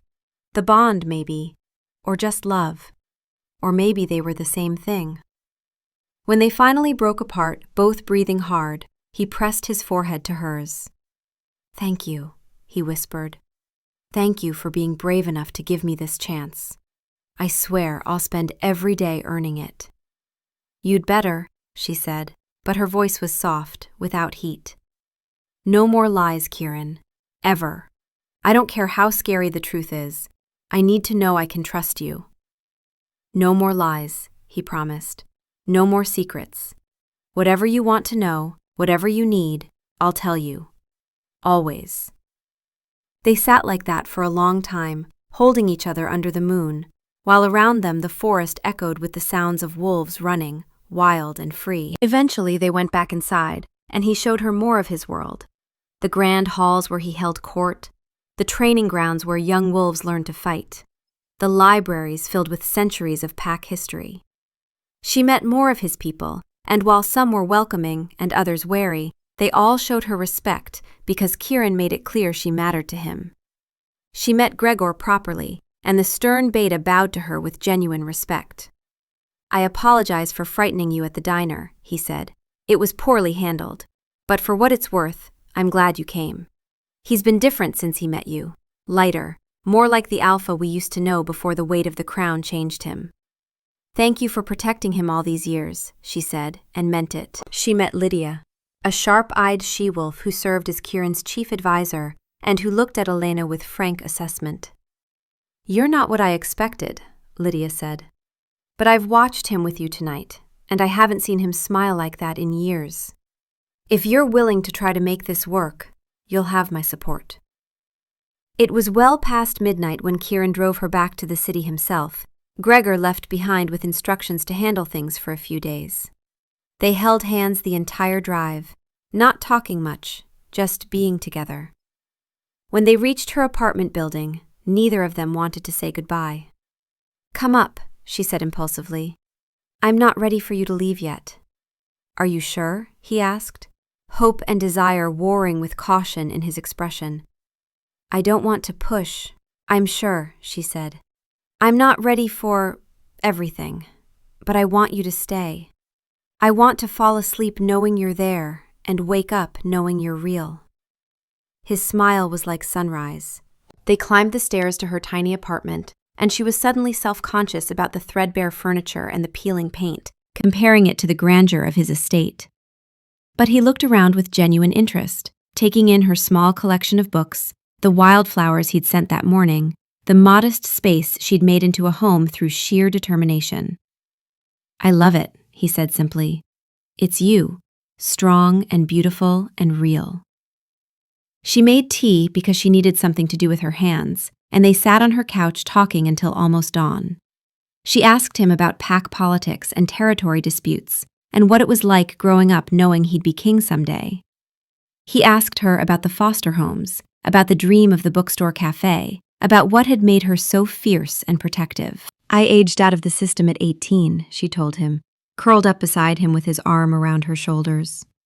"I had $300, a garbage bag of belongings, and absolutely no one. I worked 3 jobs for 2 years just to keep a studio apartment I could barely afford. Gus hired me when I was 20, and he was the first person who treated me like I mattered, like I was worth investing in.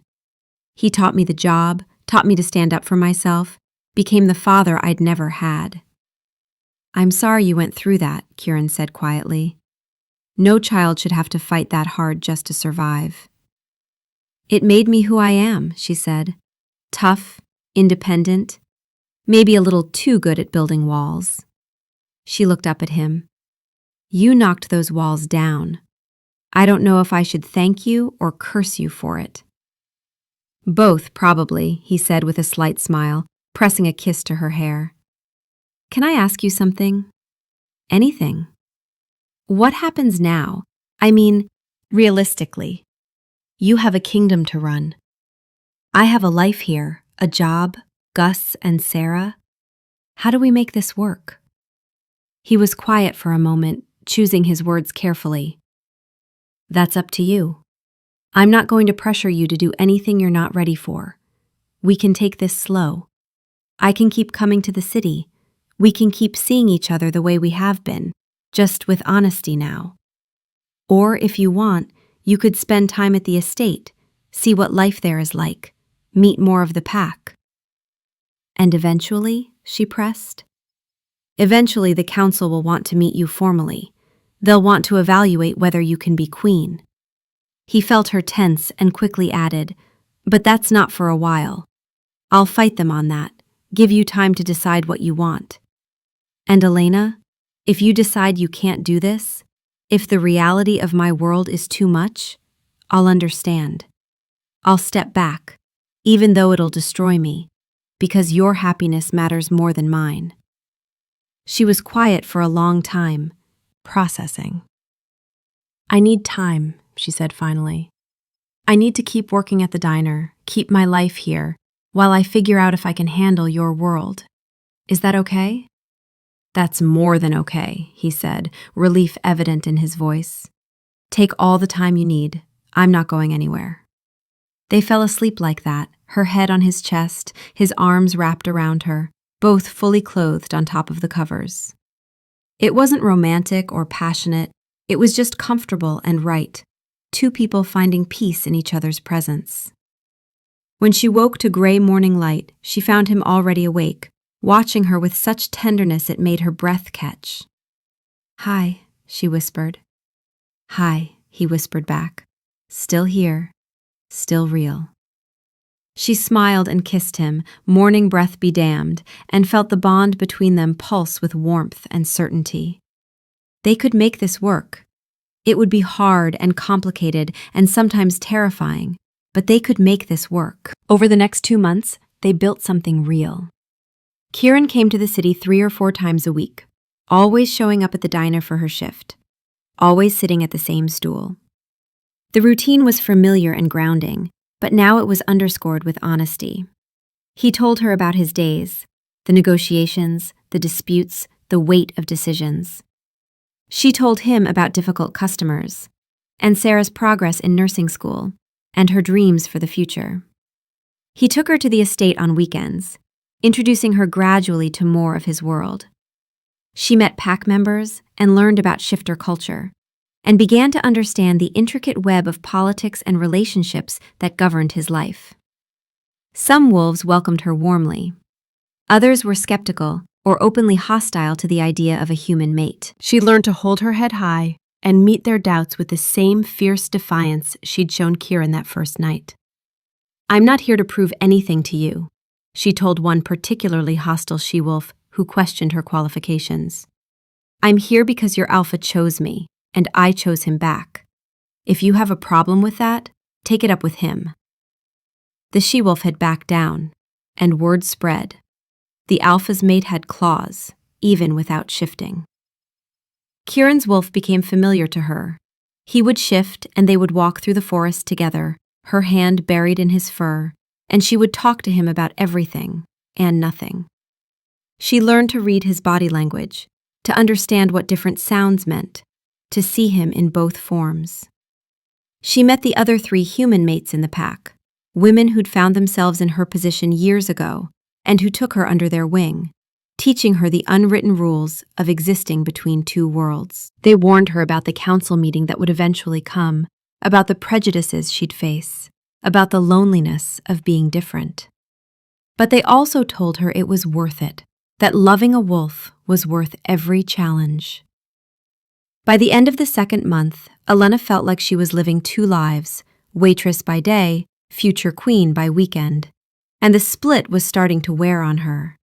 She was exhausted from maintaining both worlds, from being strong and brave and never admitting how overwhelming it all was. One night at the diner, during a particularly brutal rush, she dropped a tray of plates. They shattered on the floor with a crash that made everyone jump, and suddenly she was just done. Done with everything. Gus sent her home early, and she walked to her apartment in a daze. She called Kieran, and he was there within the hour, having driven at speeds that probably should have gotten him arrested. He found her sitting on her couch, staring at nothing, tears running silently down her face. "What happened?" he asked, immediately pulling her into his arms. "I can't do this," she said, and felt him go rigid. "I can't keep splitting myself in half. I'm exhausted, Kieran. I'm trying to be Elena the waitress and Elena the future queen, and I don't know how to be both." "Then don't," he said quietly. She pulled back to look at him. "What?" "Don't split yourself. Just be Elena. Be who you are. The rest will figure itself out." His hands cupped her face gently. "I've been pushing too hard, trying to get you to adapt to my world without thinking about what you need. What do you want? Not what you think you should want, but what do you actually want?" She thought about it, really thought. "I want to keep working at the diner, at least for now. It's the first place I ever felt like I belonged, and I'm not ready to give that up." "Okay." "I want to see you more than 3 times a week. I want to not feel like we're in 2 separate worlds." "Okay." "I want to meet your council and get it over with, because the waiting is killing me. I want to know if they're going to accept me or if I'm fighting a losing battle." He was quiet for a moment, then nodded. "I can arrange that. But Elena, you need to know, they're not going to make it easy. Some of them will actively oppose you because you're human. Are you ready for that?" "No," she said honestly. "But I'm tired of waiting. Let's do this." 2 weeks later, she stood in the Grand Council chamber for the second time, but this time it was different. This time, Kieran had prepared her, had told her who would be her allies and who would be her opponents. This time she knew what she was walking into. The chamber was full, a dozen council members, their power a palpable weight in the air, plus observers from various packs. Lord Valerius, the eldest and most traditional, sat at the head of the table, his expression skeptical. Beside him was Duchess Isolde, the she-wolf the council had been pushing Kieran to choose, beautiful, poised, and looking at Elena with cold calculation. Kieran led her to the front of the room, his hand at the small of her back, a steady presence. "Lords and ladies of the council," he began formally, his voice resonating with alpha authority. "I've called you here to formally introduce and seek recognition for Elena Foster as my mate and future queen." The room erupted in murmurs. Valerius rose, his expression hard. "Your Majesty, we've discussed this. We cannot sanction this union. The Alpha line must remain strong. Our king must have a wolf queen, a shifter of suitable lineage, who can provide strong heirs and command the respect of our people. This human, while no doubt possessing certain charms, is fundamentally unsuited to the role." Isolde stood as well, her voice measured and cold. "With respect, Alpha, our people need a queen who can run with them under the full moon, who understands our ways instinctively, who can hold her own in pack politics and command through dominance. A human cannot meet these needs, no matter how much affection you may hold for her." The dismissal, the casual way they reduced her to this human, like she was a curiosity rather than a person, lit a fire in Elena's chest. Before Kieran could respond, she stepped forward, away from his protective presence, facing the council alone. Her heart was hammering, but her voice when she spoke was steady. "You're right," she said, and watched surprise flicker across several faces. "I'm not a wolf. I can't shift, can't run under the full moon in the same form you do, can't command a pack through supernatural dominance. I'm human. I come from nothing, no family, no bloodline, no wealth or title. I have no supernatural abilities and no political connections. She paused, meeting each council member's gaze in turn. But I have something you seem to have forgotten the value of. I see him. Not the alpha, not the crown, not a means to power or political advantage. I see Kieran, a good man who's been carrying the weight of your world alone for 16 years because none of you thought to ask what it was costing him. She turned to Isolde. You say he needs a queen who can run at his side. I say he needs a partner who will stand beside him when running isn't enough. Someone who will tell him the truth even when it's hard. Someone who will remind him that strength isn't just about dominance. It's about compassion, integrity, and doing what's right even when it's difficult. Her voice grew stronger, more passionate. Your king has been carrying this kingdom alone, making every hard choice, sacrificing every piece of himself for duty. And where were you? Did any of you ask what he needed? Did any of you see him as anything other than a tool for your politics and traditions? She looked around the room. You want him to choose a mate based on bloodlines and alliances, but you're forgetting what you claim to hold sacred. The mate bond is supposed to be a gift from the moon goddess herself. It's supposed to be about souls recognizing each other, about partnerships that make both people stronger. I don't understand all your laws and traditions, she continued. I'm learning, and I'll keep learning. But I know about loyalty, not the kind demanded by fear, but the kind earned through trust and respect. I know about hard work and resilience. I know what it's like to be dismissed because of where I came from, to have to fight twice as hard for half the recognition. She felt tears gathering but didn't try to hide them. You say I'm unsuited for this role. I say I'm the only thing keeping your king from burning out completely. You say I'll endanger your people. I say I'll fight beside him to protect them. You say I don't belong here? I say the moon goddess chose me for him, and if you truly respect your own beliefs, if the mate bond really means what you claim it means, then you'll honor that choice. The silence in the chamber was absolute. Then, unexpectedly, Gregor stepped forward from his position along the wall. She's right, he said simply, his voice carrying authority. I've served the Alpha for 12 years. I've watched him shoulder burdens that would break lesser wolves, watched him make impossible choices, watched him slowly lose pieces of himself to duty. Since Elena entered his life, he's been different, more focused, more compassionate, more like the leader we need. She doesn't weaken him. She reminds him why he fights. Lydia stood next. I've watched her these past months. She doesn't try to be something she's not. She brings her own strengths, mediation, empathy, perspectives we desperately need. She's formed connections with the human mates, creating support structures we should have built years ago. She's an asset. One by one, others began to speak. Wolves who'd seen her at the estate, who'd watched her defend Sarah that first night, who'd heard about her standing up to hostile pack members. Not all of them. Not even most, but enough. Even Isolde, after a long, tense moment, inclined her head slightly. She has courage, the Duchess said grudgingly, more than I expected. Perhaps the moon goddess does know things we don't. Valerius remained silent, skeptical, but after a long moment, he bowed his head in acknowledgement, if not acceptance. Kieran stepped to Elena's side, taking her hand and raising it. His voice, when he spoke, resonated with alpha command. Before all witnesses, I claim Elena Foster as my mate and my queen. Those who are loyal to me will honor her as such. Those who cannot accept this are free to challenge me or leave my territory, but I will not waver. She is mine, and I am hers. The weight of his power filled the room, and one by one, the council bowed. Some enthusiastically, others reluctantly, but they all bowed.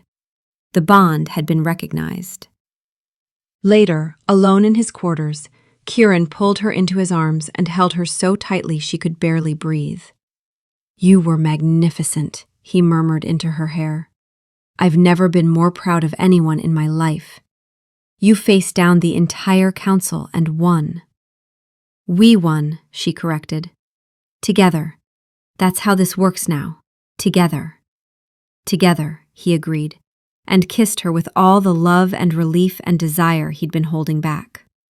The kiss was deep and claiming, his hands moving to her waist, pulling her closer. She wrapped her arms around his neck and held on, pouring all her fear and hope and love into the contact. When they finally broke apart, both breathing hard, his eyes were gold-flecked, his wolf close to the surface. "Elena," he said, his voice rough, "if we keep going, I won't want to stop. And I need you to be sure. I need you to want this as much as I do." "I'm sure," she whispered. "I'm yours, completely." They made love slowly, reverently, every touch a promise and every kiss a claim. He was gentle despite his strength, treating her like she was precious and breakable, whispering how beautiful she was, how brave, how much he loved her. And when they finally came together, something shifted. The bond between them that had been growing for months suddenly blazed into something transcendent and permanent. She gasped as warmth flooded through her, golden and overwhelming. She could feel him in her mind, his emotions crystal clear, love and desire and absolute certainty, and she knew he could feel her too, could sense her joy and her trust and her complete surrender to this bond between them. "Mine," he whispered, reverent and awed. "Yours," she answered, meaning it with everything she was. Afterward, tangled together, she felt different, changed. "What was that?" she asked, her fingers tracing idle patterns on his chest. "The bond," he murmured. "It's complete now. We're connected, heart to heart. I'll always know when you need me, and you'll always know when I need you." "And the other things you mentioned? The protection, the longevity?" "Yes, you'll live as long as I do now. Centuries instead of decades. You'll heal faster, be harder to hurt. You'll have enhanced senses, though not as strong as a shifter's. The bond has changed you, made you something more than human, but not quite wolf. You're my mate in every sense of the word." "So I'm stuck with you for centuries?" she teased, though her voice was thick with emotion. "If you'll have me," he said seriously, cupping her face. "For all of it, the centuries, the challenges, the politics, all of it." "I'll have you," she promised. "I'll have you for everything." He kissed her then, deep and claiming, and she kissed him back with everything she had. They had fought their way to this moment, had overcome doubt and fear and the weight of two different worlds. And they would face whatever came next, together. The months that followed were a period of adjustment and growth. Elena officially moved into the estate, though she kept her apartment in the city. She didn't quit her job at the diner immediately. That was still too important to her, still too much a part of who she was. Instead, she worked with Lydia to create a schedule that balanced her responsibilities as mate to the alpha with her need to stay connected to her human life.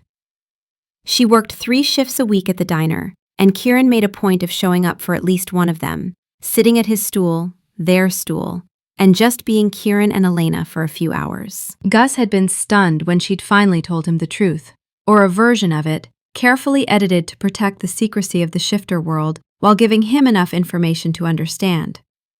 "So he's a werewolf," Gus had said, deadpan. "A werewolf king, and you're going to be a werewolf queen, except you're staying human."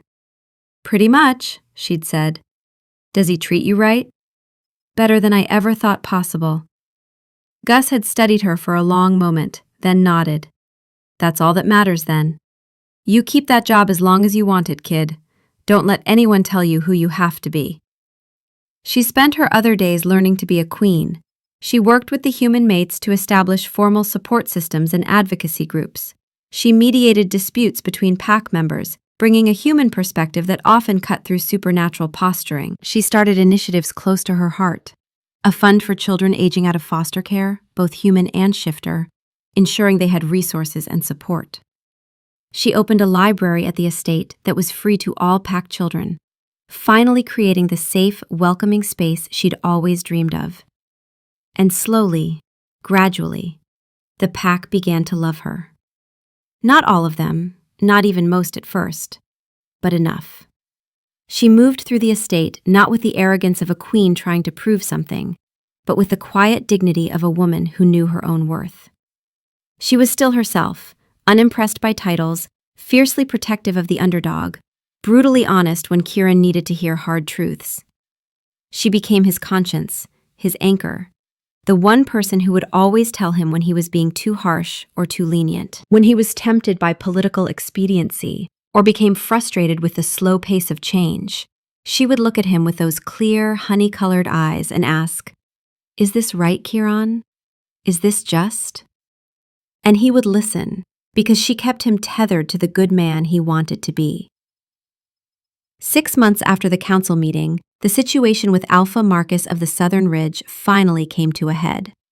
The rival Alpha had been testing boundaries for months, and tensions had been escalating toward inevitable conflict.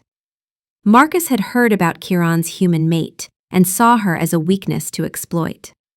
The attack came on a night when Elena was at the diner. Kieran had stayed at the estate to handle a border dispute, and she'd driven herself to work, accompanied only by 2 guards who stayed outside in the parking lot. She was in the middle of her shift, pouring coffee and taking orders, when she felt something wrong. A prickle at the back of her neck. A sense of danger that came through the bond like an alarm. Kieran, she thought, focusing on that golden thread between them, and felt his instant response. "I'm here. What's wrong?" "I don't know. Something feels..." The diner door burst open, and 4 wolves in human form stormed in. She recognized the threat immediately, the predatory movements, the cold calculation in their eyes, the Southern Ridge pack scent that Kieran had taught her to identify. "Elena Foster," one of them said, his voice carrying an accent she didn't recognize. "You're coming with us. Alpha Marcus would like a word." The diner had gone silent, customers frozen in fear. Gus had his hand on his phone, probably dialing 911. But Elena knew human police wouldn't arrive in time, and wouldn't be equipped to handle shifters anyway. "I'm not going anywhere with you," she said, and was proud that her voice didn't shake. She reached through the bond, sending a pulse of fear and location to Kieran, feeling his instant surge of rage and terror. "Coming," he sent back. "Hold on, I'm coming." "That wasn't a request," the lead wolf said, taking a step toward her. And then Sarah, brave, stupid Sarah, stepped between them. "Leave her alone," the girl said, her voice shaking but determined. "You can't just come in here and..." The wolf's hand lashed out, backhanding Sarah across the face with enough force to send her sprawling. The girl's head hit the counter with a sickening crack, and she crumpled, unconscious. Elena saw red. The bond had changed her, given her strength and speed beyond human normal, and she moved without thinking. She grabbed the coffee pot from the burner, still full, still boiling hot, and threw the contents in the lead wolf's face. He screamed, clawing at his burned skin, and she didn't stop. She grabbed a knife from behind the counter and drove it into the shoulder of the wolf closest to her, feeling it sink deep. He howled and stumbled back. The other 2 wolves moved to flank her, and she knew she was outmatched. Even with the bond's enhancements, she was still mostly human, facing trained shifter warriors. But she'd be damned if she went down without a fight. She heard a sound like thunder, felt the air pressure change, and suddenly Kieran was there. She didn't see him arrive, didn't see him cross the distance. He was just suddenly between her and the attackers, and he was magnificent and terrifying. His eyes were pure gold, his wolf so close to the surface that she could see it in every line of his body. He didn't speak. He just growled, and the sound was inhuman, resonant with power and rage that made every window in the diner rattle.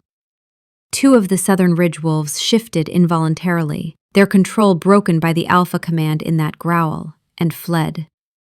The other 2 tried to stand their ground, but Kieran was on them in a heartbeat. He moved with a speed and violence she'd never seen from him, and within seconds, both attackers were on the ground, unconscious or worse. Then he was pulling her into his arms, his hands running over her frantically, checking for injuries. Are you hurt? Did they touch you? Elena, answer me, are you hurt? I'm okay, she managed, her voice shaking now that the adrenaline was fading. But Sarah, Kieran, they hit Sarah, she's… He was already moving, kneeling beside the unconscious girl. His hand went to her throat, checking for a pulse, and Elena saw relief cross his face. She's alive. Concussion, probably, but alive.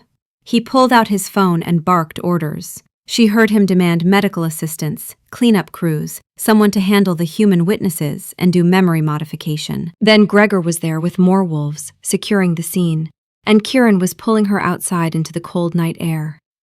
You could have been killed, he said, and his voice was raw with fear and rage. They came for you, used you to get to me, and you could have been killed. But I wasn't, she said, touching his face, trying to bring him back from the edge. I'm okay. I fought back. I survived. You shouldn't have had to, he said, and she saw tears in his eyes, this powerful king brought to his knees by the thought of losing her.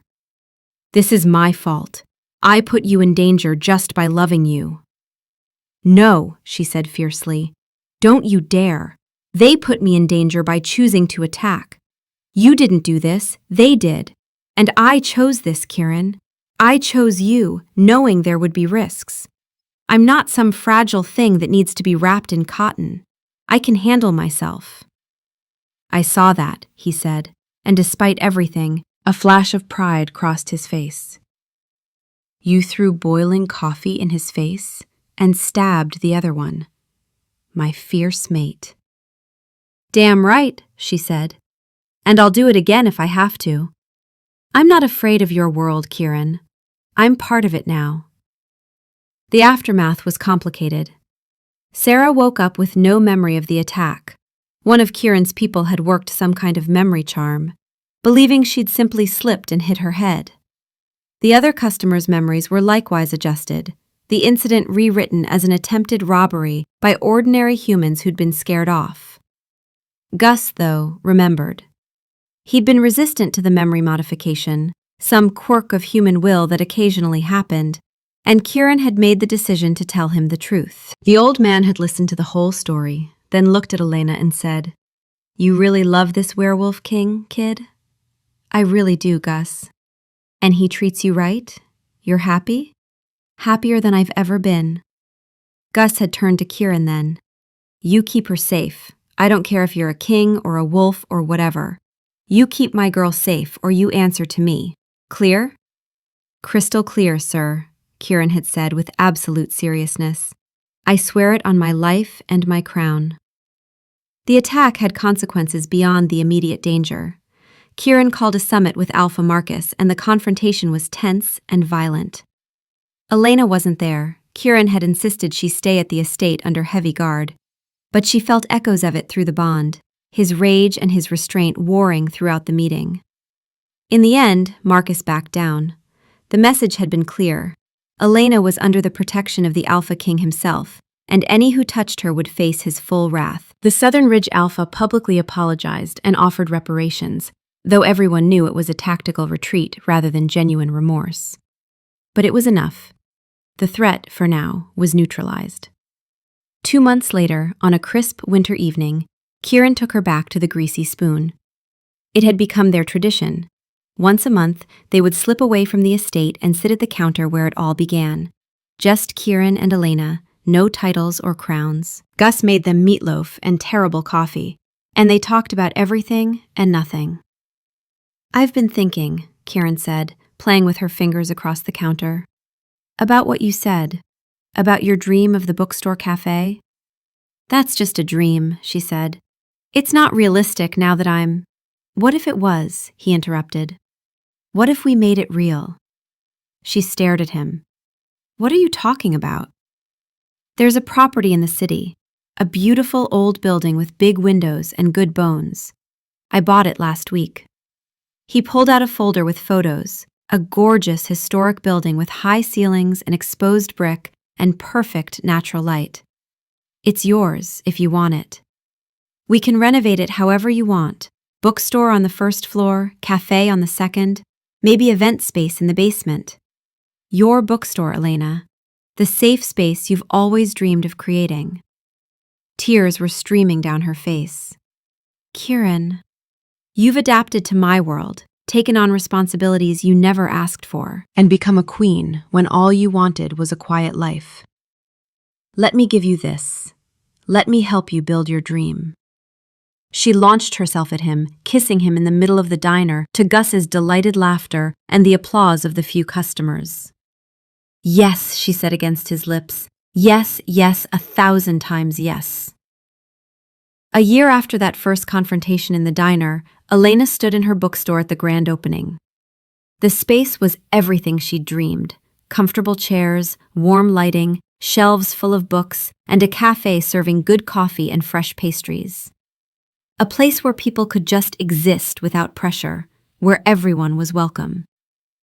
Kieran stood beside her, greeting customers, and she watched him interact with humans and shifters alike, his natural warmth on display. This was what he'd needed all along, not just a mate, but a purpose beyond politics, a chance to connect with people in a real way. Gus was there, proudly manning the coffee station, having officially retired from the diner to help her run the cafe. Sarah was there too, now graduated and working as a nurse, chattering excitedly about the grand opening to anyone who would listen. Pack members mixed with humans, all of them there to support their queen and the dream she'd built. Happy? Kieran asked, pulling her close. So happy, she said. Thank you. For all of this. For fighting for us. Thank you for being brave enough to give me a chance, he said. For seeing me. For loving all of me, the man and the wolf and everything in between. She kissed him, soft and sweet, and felt the bond between them pulse with warmth and joy. They had built something impossible, a love that transcended species and class, that had survived lies and danger and the weight of two worlds colliding. In the years that followed, they ruled as no alpha pair had ruled before, with strength and compassion, with wolf instinct and human heart. King Kieran was respected and feared for his power, but beloved for his fairness. Queen Elena was cherished by their people, both shifter and human, for her fierce protection of the vulnerable and her unwavering moral compass. She never lost the fire that had first captivated him, nor the kindness that had healed his soul. She remained the one person who would always tell him the truth, the anchor that kept the powerful Alpha King tethered to his humanity. And sometimes, on nights when the moon was full and bright, a massive black wolf could be seen running through the royal forests. A human woman running beside him with supernatural grace, their bond allowing her to share in the wild joy of the run even without shifting. They would stop in clearings, and she would bury her hands in his fur, and he would press his massive head against her chest, and they would just be, Kieran and Elena, together, home. They were two souls from two different worlds, brought together by a flash of anger in a greasy spoon diner, a king who needed to remember his humanity, and a waitress who needed to learn she was worth fighting for. And together, they built something neither world had seen before. A love that transcended every boundary, a partnership that made them both stronger, a story that proved that sometimes the most impossible matches are the ones that change everything. The end. Epilogue. 5 years later, on a crisp autumn evening, Elena stood on the terrace of the estate, her hand resting on her rounded belly. She was 6 months pregnant, carrying the child that the healers assured them would be healthy and strong. A girl, they said, with her mother's fierce spirit and her father's strength. Kieran came up behind her, wrapping his arms around her and resting his hands over hers on their daughter's stirring form. "How are my girls?" he murmured, pressing a kiss to her temple. "Your daughter has been kicking all day," Elena said with a laugh. "I think she's going to be a handful." "Of course she is," Kieran said, pride evident in his voice. "Look at her parents." They stood there as the sun set over the forest, wolves howling in the distance, welcoming the full moon. Elena felt the bond pulse with contentment, felt their daughter respond to her father's voice, felt the absolute rightness of this moment. She'd come so far from that invisible waitress pouring coffee in a diner, worn down by life and building walls to protect her fragile heart. Now she was a queen, a mate, soon to be a mother. She had a bookstore that was thriving, a pack that had accepted her, a purpose beyond survival. And she had him, this impossible, wonderful man who'd fallen in love with her over terrible coffee and mediocre meatloaf, who'd fought his entire world for the right to stand beside her, who looked at her every day like she'd hung the moon. "I love you," she said, turning in his arms to face him. "I love every impossible bit of this life we've built."